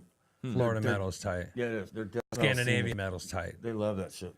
And they're all good friends. Yeah, and they're all good. They're all good in their own way. But here I'm biased. I love these guys so much, No, for real. and it's a genuine, like, anytime it's just I perk up. I'm like, oh, there's so and so. Where's Harold? There's Harold. Like you go down the line and we have something that maybe other people have it in their own version, but I like ours a lot. Well, thank you guys very much. Thank you, man. Now we have some time. I'm sure people have questions. If you guys don't have questions, I'll be so fucking mad. Just make one. Make them controversial. Say something. The weirdo in the back. Oh, hey. What's up? Where did the term poser come from? Ooh. When I was in high school, way before I met you guys, there was a thing going. Where did it actually come from? When I met Matt Camacho, I thought he was a poser, but he wasn't. You were like, and it kind of like when we're talking about the separation of like scenes and stuff. Culture of authenticity, right? There was a thing that I didn't like about the metal scene that I look back now is that there was this fear out there that started if you listen to glam metal or other kinds of metal. Dude, I'm just gonna say Paul Biloff. That's all. Paul was a little ball of magic energy that, I mean, love him or hate him, dude, he had some power. You know what I mean? And that's the whole thing with Paul. He was so real and so true to what he loved that people either hated him or they really, really loved the dude because he was so real. You know what I mean? That's charisma, baby. Yeah, he He had was. charisma. And it's so funny because if you ask any girl in the thrash metal scene back in the day, in the early 80s, in the Ruthless days, what do you think about Paul Bailiff? Oh, I fucking love Paul. He's so funny. That's exactly what they'll say. Every fucking one of them. Because he had a sweet side, too. That was really nice. All the girls loved him because there was no bullshit with Paul. You know what I mean? And the whole poser thing was like, it was a lot deeper than just like hating the hair metal bands and that music. It wasn't really necessarily about the music. It was about, if you're not there and you don't love this music, you don't belong here. That's what posers is. You know what I mean? It's not about the hair and the leather and the spandex, because we wore fucking spandex, you know what I mean? It was more about, you know, if you listen to the live album, When you did, the one yeah, you he's did. so funny, dude. And he talks about this, you know, he's like, if you're not heavy, you shouldn't be here, bro. You know, what are you doing here? And that's what Poser is, you know. And it's multi-genre. Yeah, well, multi. to be fair, it really comes from the punk scene, 75 through 78. Probably, yeah. What you have is a lot of clothing wear shops open up in the UK, where the punk look was not accessible. You didn't have to, make it on Was your that own. like the hot topic of Malcolm McCain, right? No, Malcolm McLaren. Malcolm McLaren. That's Malcolm McLaren. So I'm sorry, I saw about Gandalf. So poser punk was a thing where it's like, you know, punk in a can kind of thing. Now, I will say Rick's right. Posers must die is a fucking Bay Area thing based on fuck these LA, you know, glam rock fucking I'll give you a perfect shitty example. thing. So that's bred across, that's crossbred a bit. Yeah, the very first Pantera album. If you look at what they look like, you know what I mean. Vulgar display of poser. Yeah, they were just like that was Pantera was the epitome of poser, right? So we're trying to fit in. So well, that's what I'm saying. They're trying to fit in. Oh, whoa. They're trying to fit in. I'll take it there. No, for real though. But this you know, this is the truth. If we love Pantera, we're just gonna throw that out there too. So no, I'm just being real. Yeah, you know, I mean, anybody always starts talking about Pantera. I always say, never forget where you came from. But you know what? I'd rather see a band go from poser to fucking just power like that than the other way around. Yeah, Right. no doubt. Right? I don't think it's ever happened the other way around. It has. It has. Oh, plenty of times. Bands How many bands have gone from From heavy heavy metal to to poser? super commercial? Death Angel. Turbo. Damn. Turbo. No, and I'm just gonna say, I love my boys. Listen, I love my boys. I love my boys in. I love my boys in Filipino kids, man. Hey, I love my boys in Death Angel, but there was a moment there where they closed up shop and they went the way of Kind of Sexy, the organization, The O. and Swarm. The O. All of a sudden, it was top hats and goggle girls with dreads, and I think they that were was trying Mark. to I make think the that was Mark. belly dancer girls go crazy in the front row, and you know there was a thing to where it got a little posery, bro. But okay. I love them to death, man. Can but I that dive into this happened. post? Thanks for the question, audience Goddamn. member that I don't know over there. I want to dive into this a little bit further. I just want to say that I think, in my personal opinion, that poser falls into every fucking category of human being and scene in the world. There are posers of every ilk in every kind of music, including classical posers. Like, you know, and I was thinking about like when you say like the intent. How about Faganini? but the intent that he said, if you don't smell the intent as being real, you are a poser. Whereas when you looked at you could take a band like Motley Crue, you can call them posers, but the intent was real. I'm not a fan. Yeah. But I fucking know No, they lived that those shit. dudes lived it. No, absolutely. So I think a poser goes down to the guys in the pit. I think the karate kicking fools, you say if you don't belong, I say those dudes are posers trying to fucking be seen, and they're not being part of the movement, what am I thinking? Yeah, I organism. agree. The organism that is fucking moving together. If you feel that someone is against the grain just to be seen, poser. Yeah. There it is. There. Point taken. Any more questions? You guys are you know what? I do No, a don't be show. shy, come on. I do a Wait, show. I see a hand. Okay. Let's just Go go to the ahead. hand. Who's that? I can't see. Ask the question. I mean, another question about the whole poser thing. You really When want to band start a fight. changes, at what point is it just like, well, they just changed, and they kind of like maybe are trying some different things, like if the whole thing about like the Metallica Black album, like you know what I mean? That's where I know a lot of people got off the Metallica train, but when you listen back to it, you're like, but it's a good record. It's a great record. It's an awesome record. Metallica's Metallica, bro. I mean, it's just Yeah. like they've been around so long. They can't stay. They have to change. That's what I mean is- They can't write brilliant shit like every fucking song. You know what I mean? You're That's a fact. You know, you're not gonna. you're not gonna like everything they do, right? I mean, Yeah, but the intent was still there though, right? No, with that record, right? It's like if it smells like it's chasing the money, that's or right. if they're it doing smells for like we're not popularity. going to be able to do this with this thrash metal, we're not going to get on MTV unless we poof it up a little bit. That's where it stinks, So right? yeah, Yeah, the they Black never- album, right. the They Black never do album that, is no. not a Poser record, but those first couple Load albums are verging towards trying to be something. When you pull out Feather Boas and Mascara, if you didn't do that years before, you Yeah, might be that's chasing kind of on something. that's on a. You might be chasing, Yeah, that's kind of on the verge. but But still, that is true. That is a good question, Yeah, you it know, is. because yes, you do have Well, the right well, as an I'll- artist to change. Let me up the ante. Andre 3000 from Outkast. fucking love him. Not a poser at all. It's too soon. Who said too soon? What happened? Andre. He's just diverting. It's okay. It's Andre 3000. I don't know what happened. From Outkast. I love Has Outkast. released a new solo record Okay. of his flute playing. And the first track off the record is called I Really Wanted to Write a Rap Record for Y'all, but I wasn't feeling it or something like that. Okay. And so he's been walking around for the last 5 or 6 years. Maybe you've seen pictures of him with a backpack on and a flute. And he just plays his flute. It's like an old flute from the Mesopotamian era. You know what And- happened? But hold on. He's been walking around with this flute, and people see him. It's like Bill Murray almost. And people take pictures of Andre. So he recorded a record with like these big time jazz musicians. And in interviews, I read actually a really good piece about him in The Guardian, where he's just like, I'm 48. And what do you want me to rap about? My colonoscopy? Right. He goes, I don't really have anything to say. And I want to ask this question.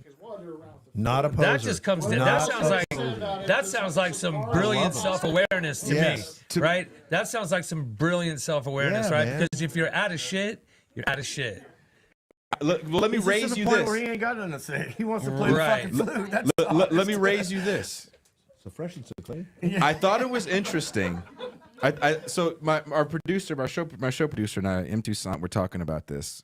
We weren't going to do a show around it, but we were having an interesting conversation around it. And I was kind of coming from your guys' perspective of maybe you don't want to be all the time. You know, I did all this heavy music, and then I moved to Mexico, and I listened to the ocean when I go to sleep. So under the same moniker of my band, Bitter Lake, I released all these instrumental projects that are like super chill. They're still tuned to drop F sharp, Yeah. but it's super chill, right? Because that's the way I was feeling. But my producer raised me this question. She goes, but do you think capitalism has a little bit to do with it? And I was like, in what way?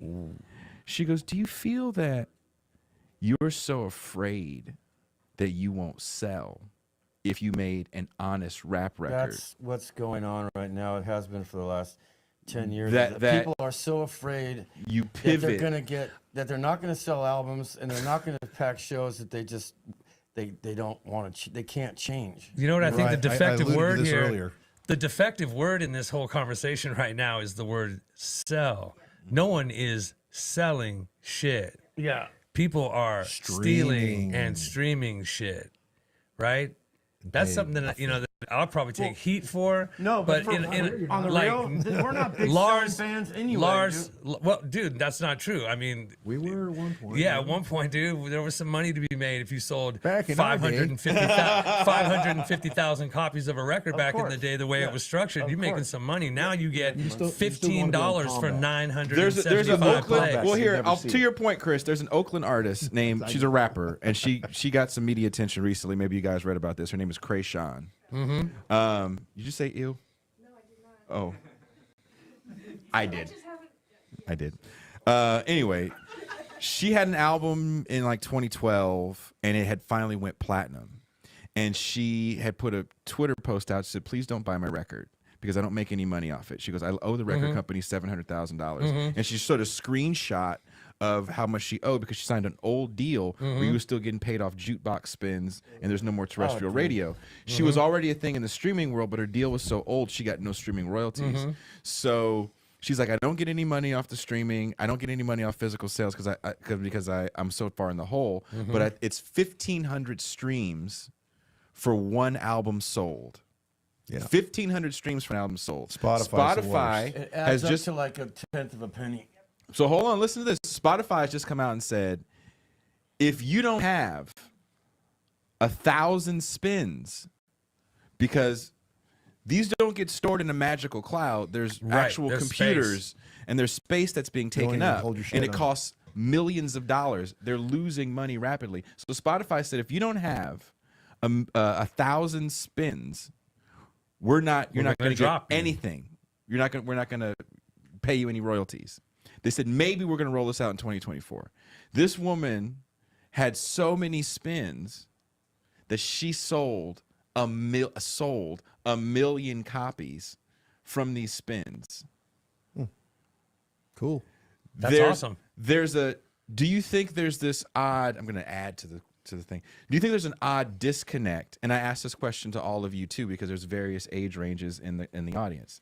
Do you think there's a disconnect between actually going and buying physical music and listening to a record while you clean your house, whatever the fuck, walk to school, whatever the fuck you do, or just having the history of recorded music in your pocket? Yeah. Or yeah. just a playlist? Yeah, Yeah. of course.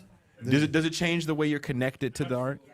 That's almost a rhetorical question because I know how it affected. I know how it affected me when I was a kid, holding a gatefold Yeah. and reading the liner notes and that tangible, Well, that's why touching. vinyl's so popular right now. It's because it's more popular than CDs. I love vinyl. You know What? I want to get back to my man here. He had a question before we bounce over Oh, okay. in the back. My question's more about politics than music, and it's kind of about music too. But if y'all want to keep on this track, that's cool. Keep bouncing around. Bouncing around. Whatever you want. So I've just been sitting here feeling all sad about the way that I actually used to feel if I brought home like a CD and popped it up and listened to it. See, your It was like CDs. Your CDs.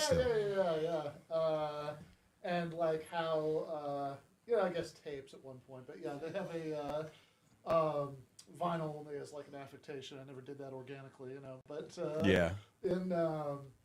but like how like that was like, because it was the thing, you just spent money on it and you're just like, you've got an object and You got to take care of it. yeah, and like you have Right? and it's a thing, it's like, oh, I just got this, now I'm gonna listen to it. It's like a little mini event. And you get there and read all the little stuff inside, you're turn sitting it there over, the literally special reading something thanks, and while all this you're- other while shit. you're listening to it. And it makes me so sad that doesn't. So whatever you're gonna ask about politics, is actually gonna be improvements. Yeah, please go. Keep going back to what Jason said about how '84 was the big shift, and I didn't live in the Bay Area in '84, but like lots of my friends were like anarcho-punk organizers, and the DNC, the Democratic National Convention, was like a big moment for them. I was there. In the Bay Area. It's like Einstein's moment and all that shit. And I'm just kind of curious how, with everything that was going on in the Bay Area at the time around punk and heavy music or whatever, I'm just kind of curious about what impact that had. I can't answer. Well, it had a massive impact in the You were punk there, scene. right? Yeah. I just heard you Because say it. we were all of a sudden all there, not just to be there, but also to really be square with the problems at hand, and the demonstrations, much like any other that had happened in the Bay Area, or going up against the KKK or Nazi groups or whatever. There was a tangible fucking togetherness there. No business as usual. When that happened, that was the first. That's the original Occupy. Breaking shit, stopping shit, not just busting open the windows of Miller's Outpost, or getting shoe locker. Well, we went to banks. You know what I mean? We the source. We attacked source, right? Exactly. And so that's something that's kind of lost in the fray. With like Antifa, right? I never had to wear a mask to knock out a Nazi, right? But I definitely understand why a kid who's going into Foot Locker or breaking open a window to a coffee shop downtown Oakland's got a mask on, right? There's something fucking inherently wrong in the approach, And you're gonna be right? caught on video. And camera. yeah, and like I don't care if I got caught on video tipping over a cop car at the That's DNC. what it's all about, right? It's a badge of honor back So, and then. also with the punk scene, like you had spokespeople like Jello was really God, he huge was- in the still beginning. is. And he was kind of like the in the Bay Area, the in the punk scene, he was like the leader, like he was the mouth of the whole scene, and he was very political and he was smart, dude, Really, really. Very And Dave really, MDC really, too. Yeah, really, I think he really ran smart for dude. mayor around that So time, he did. right? So the, Yeah. scene, Yeah. the metal scene, our spokesperson was Paul Bailoff. So it's like, you know, it's a little different there. Yeah, can I? You know, this segues to something I want to roll back to because this is great. Because you were talking about 2010, right? So we had the Occupy movement. I actually went boots on the ground with a video camera and a guy with me filming the whole thing. And I did this show called the Omega Wave Show at the time. And my whole MO for walking in there was, I'm hearing there's no leader. I'm hearing this is a leaderless movement. What's your end game? Who really? I'm like, so like everybody, I'll talk to the rabbi, I'll talk to this guy. Who's really the leader here? And they would all just kind of backpedal into a mishmash of no real organization other or plan other than we're not, you know, I mean, they didn't want to say it. But the difference is, again, I don't want to call them posers because they weren't, they certainly thought they were fucking doing something, but when you don't really have an end game or a plan, you get things like that, which was the liberal version of like trying to make a change and trying to do something and really not having the fucking balls or the vision to see it through. And then you go to January 6th, 2020, and you've got literally the opposite end of the spectrum, the uneducated internet fucking news-driven YouTube fucking morons. You leave my fans alone. That's about a good word for it, what too. you have is the intents have changed so much, and nobody really, not nobody, but very few understand the greater. It's hard to understand, you know, that it's a lane outside of our lane. It's hard to understand this. So, like I watched, you know, with January 6th, I just want to finish this thought because 84. You knew what you were fucking fighting against, and you knew to go break in the bank, and you knew to flip over the fucking cop car because you were specific. Then it turned into fucking Miller's Outpost stores, and you know. Then it turned into, you know, we're just gonna fucking rage against, oh my god, the fucking, you know, pedophile Democrats, like made up shit on the internet. So we've literally, the internet has made people that much more ignorant by learning that much more information that they can't prove to be true, but they believe it. Yeah, the more we And tech there's up, no the more we fucking dumb way down. anyone right? can prove most of what they see on the internet, other than what their followed sources on the internet to back up what they believe on the internet is what they believe.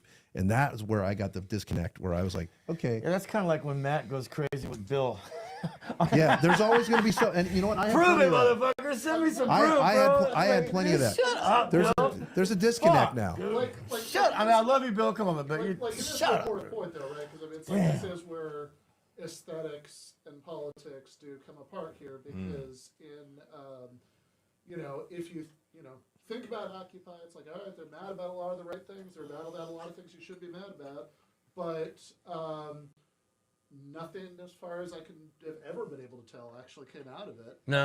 There was no plan, and it was proven throughout a day of just literally trying to talk. I talked to probably 30 fucking people that day that were all brought to me. This one's really high up on the food chain. This one over here. This one over here, and I got good interviews that told me nothing. Yeah, I mean, if you think There was nothing going I mean, on. if you think about movements that have actually meaningfully accomplished things, you know, the labor movement, you know, why we have a 40-hour week with weekends, you know, the civil rights movement, why we don't have segregated drinking fountains, right? These are things that had identifiable leaders. They had unity and they had powers and numbers. Demands. Leaders who Right. could explain the demands to you. Yeah. People who could make Discipline. deals with you. There was a discipline. There you go. That's a word that I think is lost also too, is discipline. And passion. Passion, focus, discipline, passion, a fucking plan. Just have a fucking plan and follow through with the discipline to do But it. what if your plan is just the demonstration? That's good for you. But you can't expect it. Do you mean can't just to be expect that the disruptive and demonstration. go break shit? Well, like Yeah. you did on the bridge yesterday. Maybe you don't have to break 2 shit. days Maybe ago? your whole plan is to like, just to say we're trying to bring awareness to something. I'm asking a question. I'm not I don't saying think there's what's anything right. wrong with that. I don't You think might there's not anything expect the wrong with fucking it, result. But is it going to cause change though? So change. Mostly not. I think that honestly, each individual in this room, the only way that we can honestly change anything is by being as good as we possibly can be ourselves. You know, I don't think that it's going to, like the civil rights, I don't think there's ever going to be something like that again, dude. There's just people are just way too much all over the place. There's no. That's the thing, is that everybody's all over the They're place. all over the place. Yeah, the but- people but- they just don't. And that's exactly where they want us. Period. But do you That's think where they want us. Do you think there's an imagined vision of what that movement was? It's like, so for example, if you think the civil rights movement exists in a vacuum of some protest signs in 1963 and then the Civil Rights Bill, right? Which, if you read about the civil rights movement, was like kind of a point of contention for a lot of people within the movement, because they were like, this isn't enough.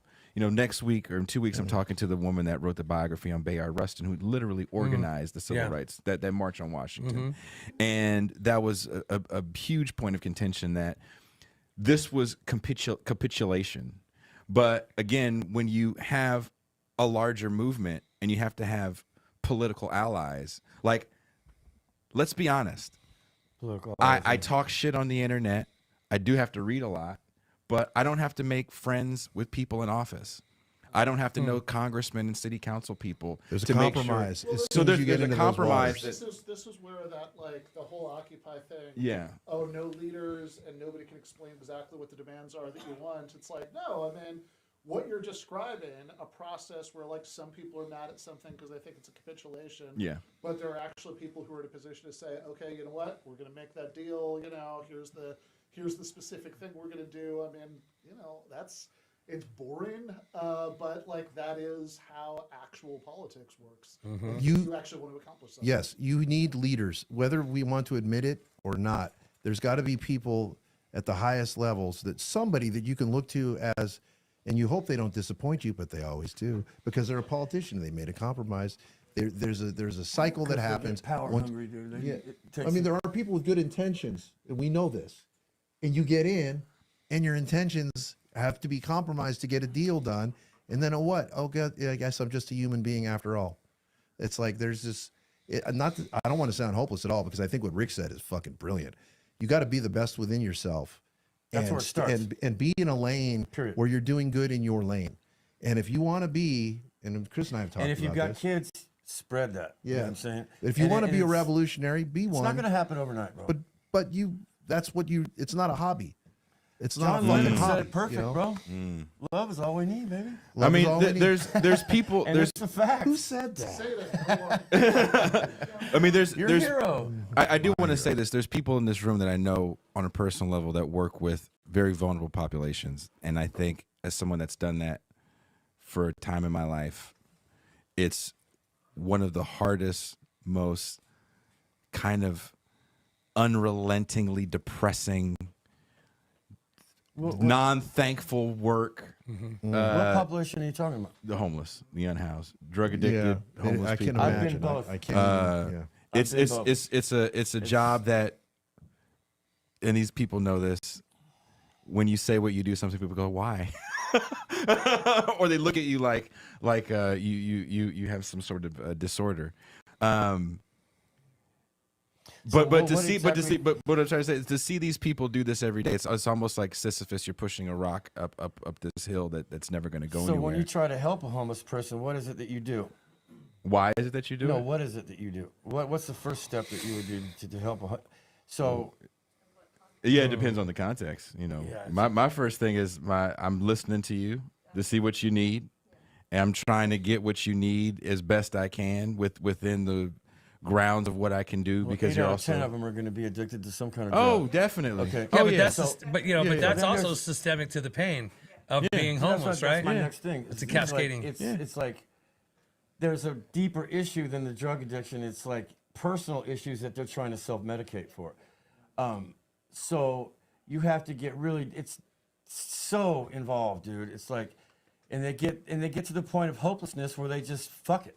That throw their hands up. Yeah. I'm living right here. The dope man is right down the street. No problem. Leave me alone. You know what I mean? oh yeah And it's like, you know, if I was homeless, I would go to the mountains. And I'd have a gun and I'd feed myself. You know what I'm saying? And Right, but try that to do it ingenuity and that mindset leads to not being homeless in the first place. Right. Like it's like saying, you're home is the if I was mountains. homeless, I would steal a whole you're bunch of home- you're plywood and go get carpet and all that stuff. But you know what I mean? Putting those dots together, No, I've been, Right. I've been homeless there's- with children, dude. and right? it's fucking Chris is right. Yeah, you know ridiculous. But that I leads was to not. spun out of my head. Like, look, my bike team, my BMX bike team, we worked a lot with homeless in Oakland, right? And what we found out was that we were encountering a lot of Southern accents, right? And I'm like, where are y'all from? Like, where are you from? Oh, we're displaced from Katrina, right? On the FEMA vouchers that ran out, right? Houston, Louisiana.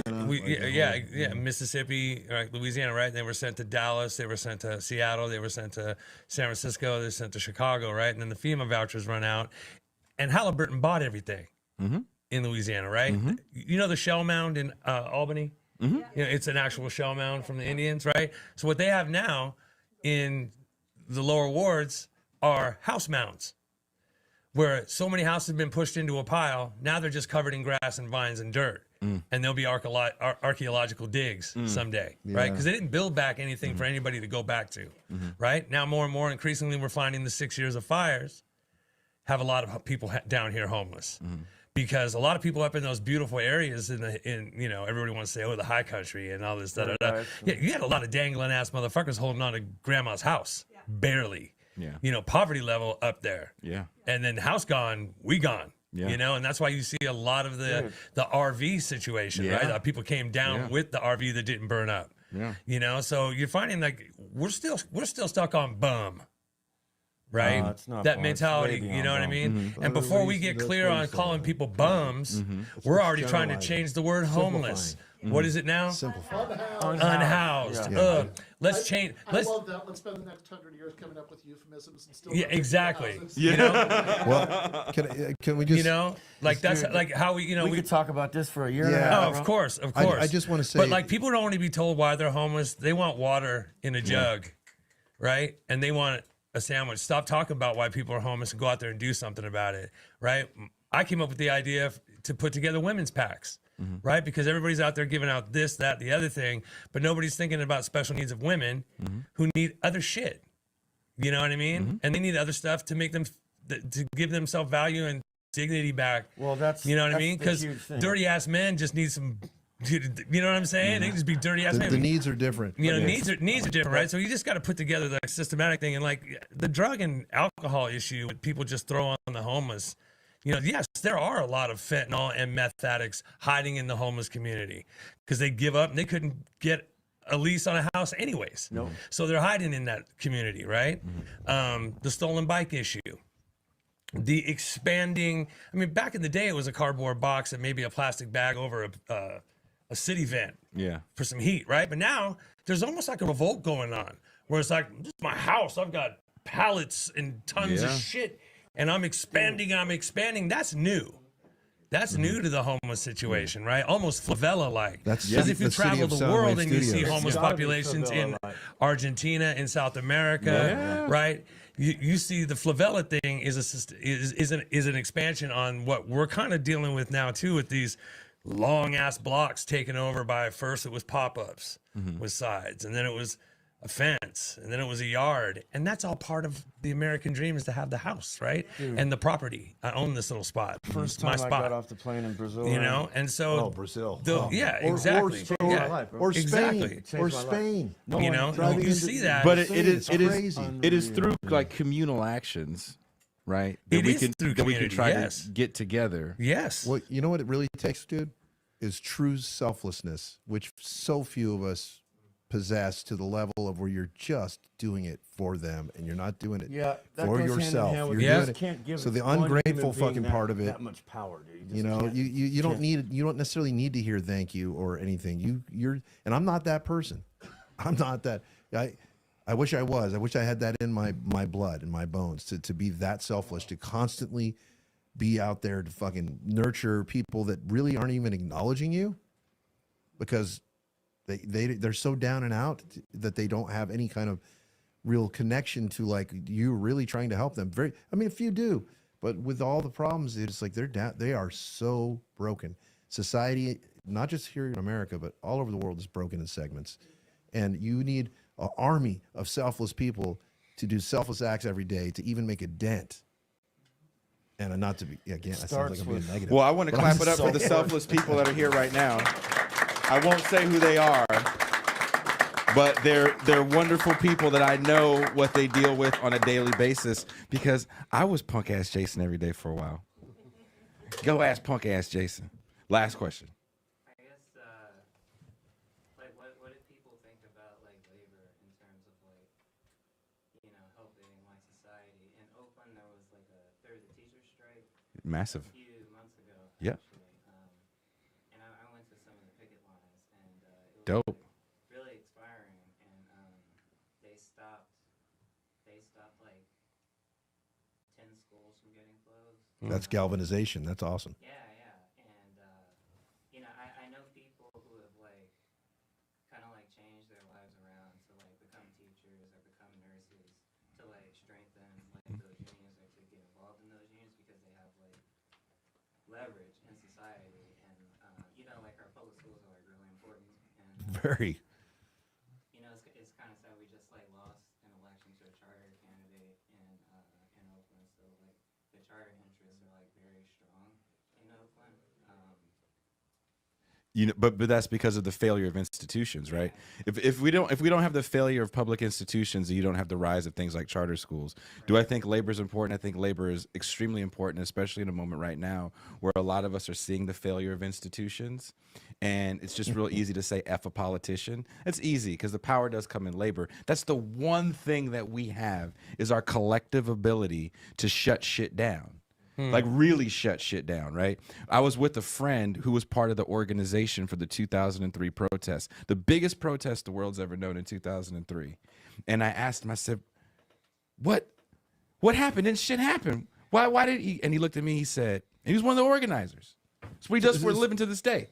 And he goes, man, we didn't have any labor unions with us. We couldn't have a general strike. We didn't have any politicians that we were aligned with.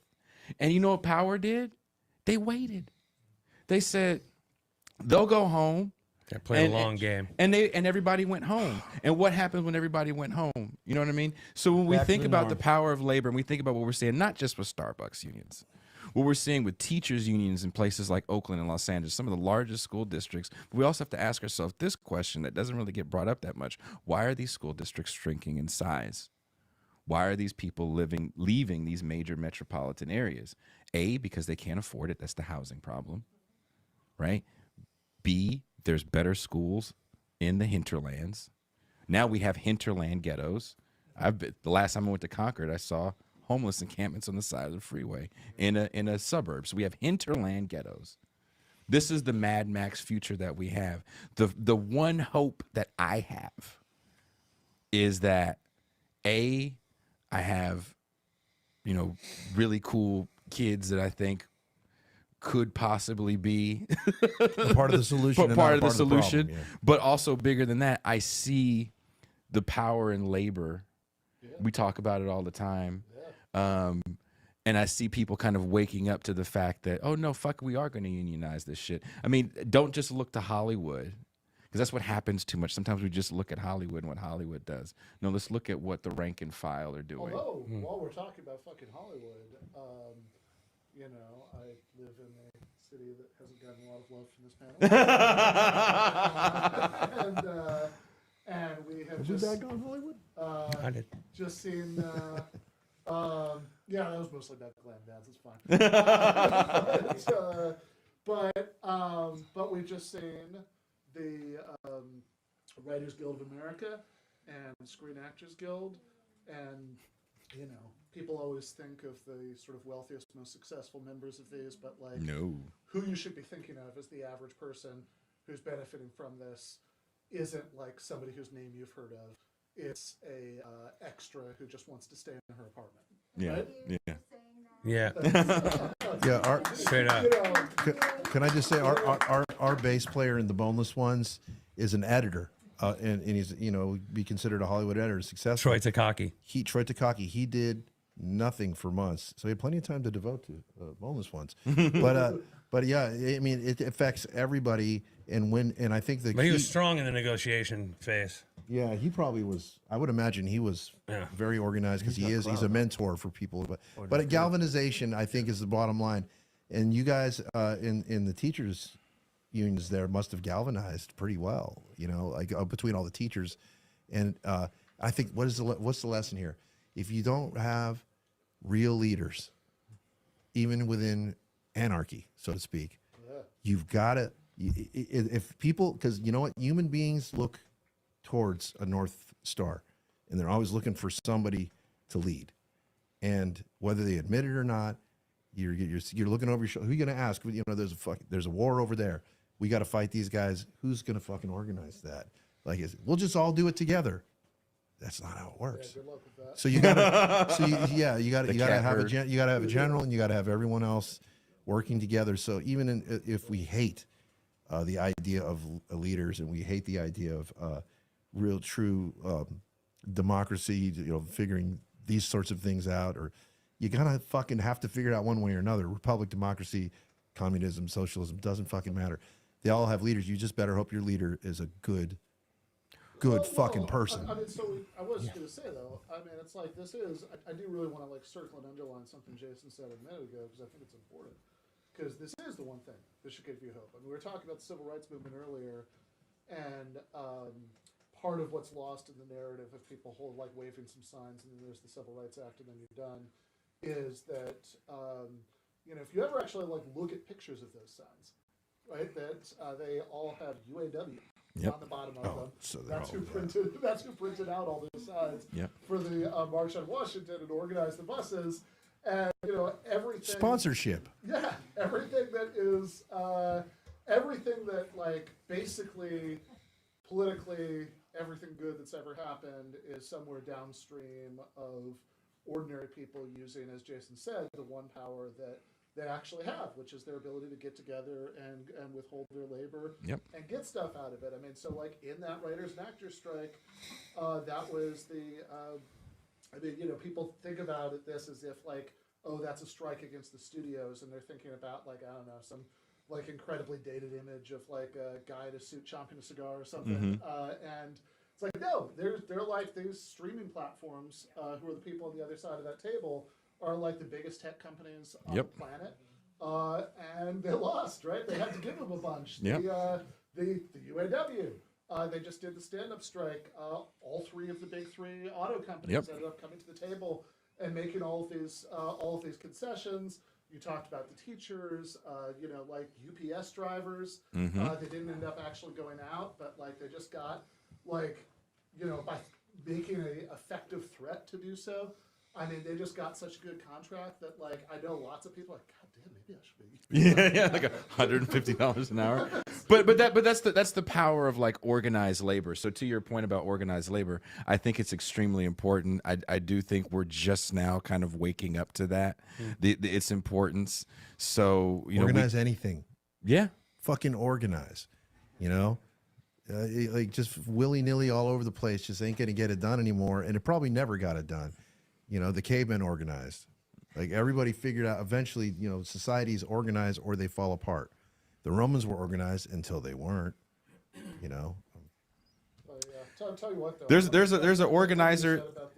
The thing you said about metal and you know, I want to go back and listen to you know, that Satan and No War thing. It's oh, Satan and No War. No, it's Metallica, dude. No, Satan and Nuclear War. Well, but yeah, no, that's anyway, makes me want to go home and listen to some of those. Well, look, we're gonna please do. Well, look, I want to thank these guys up here. I want to thank you guys for coming out. I'm going to be sitting here chilling for a while, and let's fucking hang out. Nice.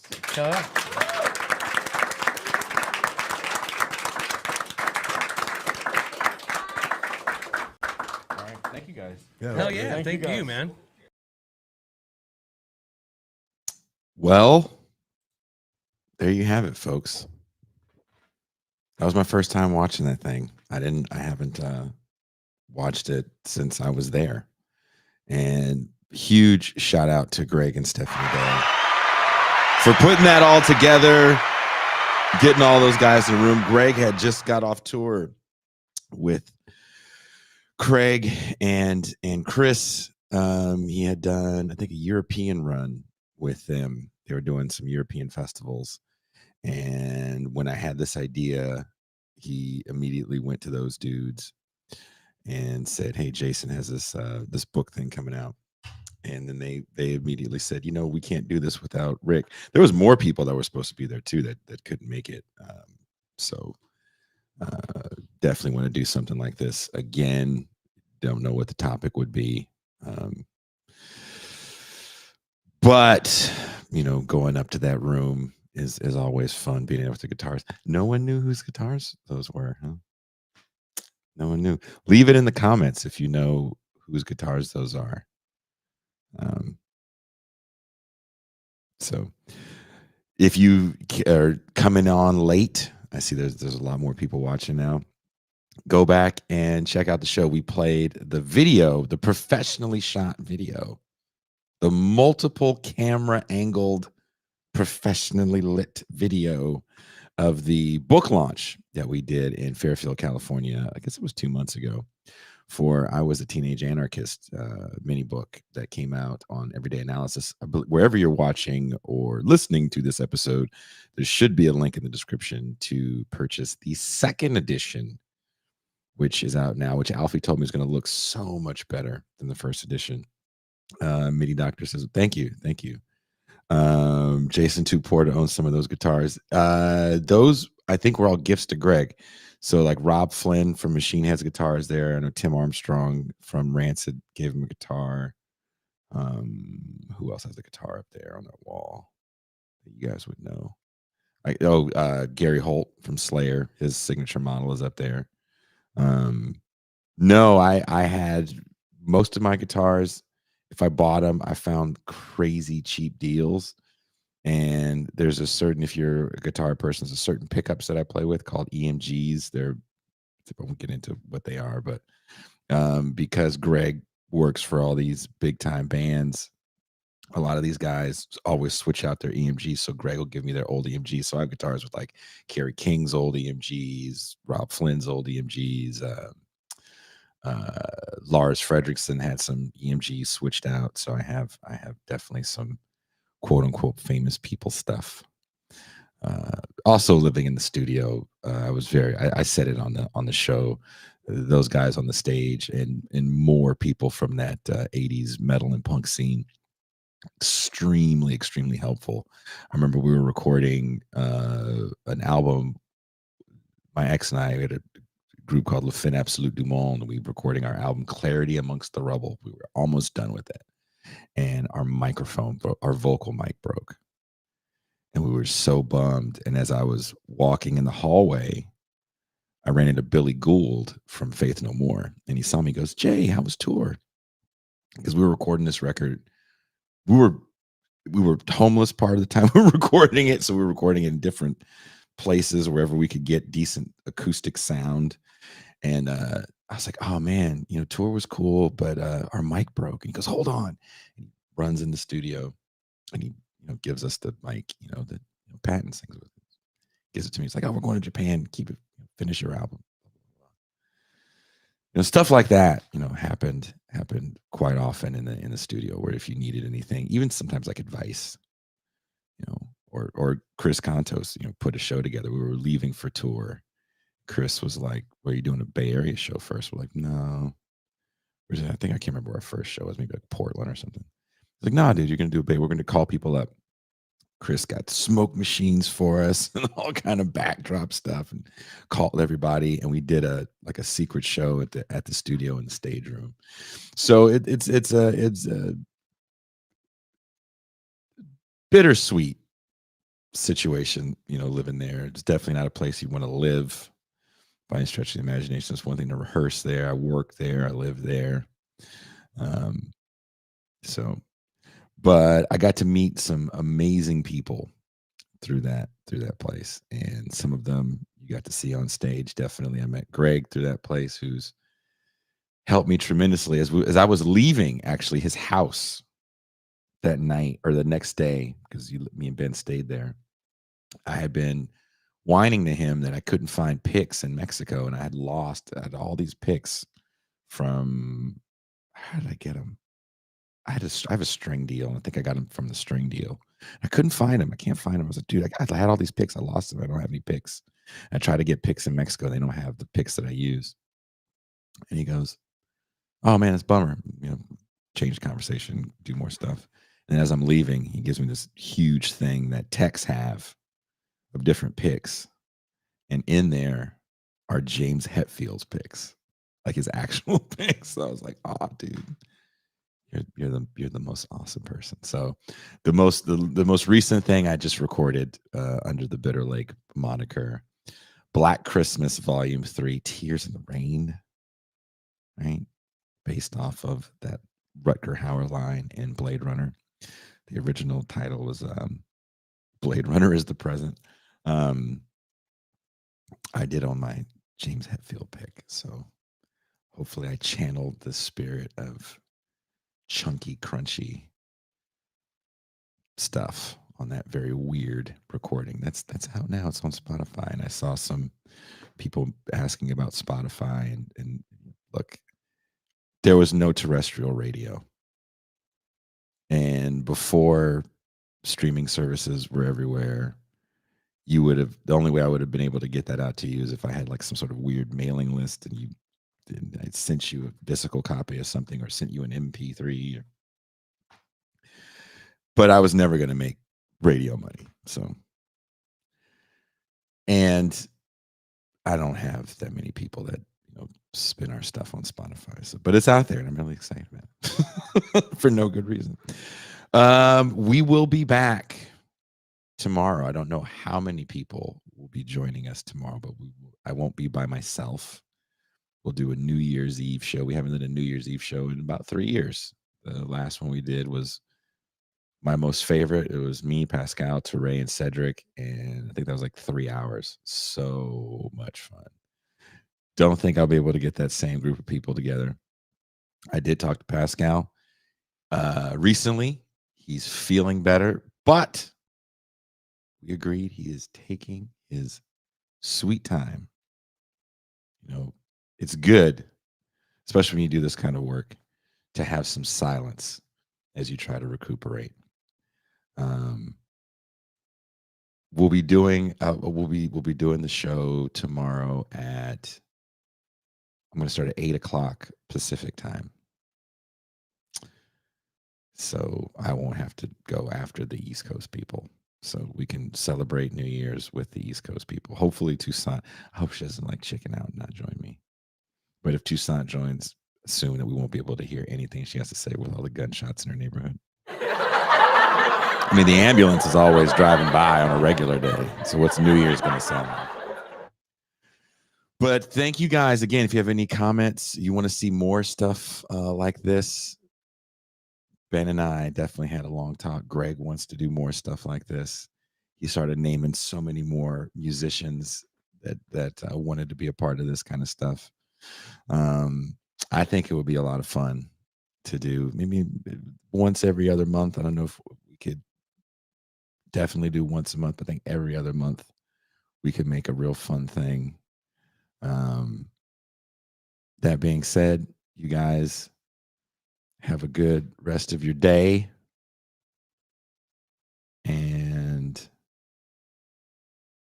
I guess let's leave. Let's leave on that happy note. Hold on, how do I do it? It's been so long. We are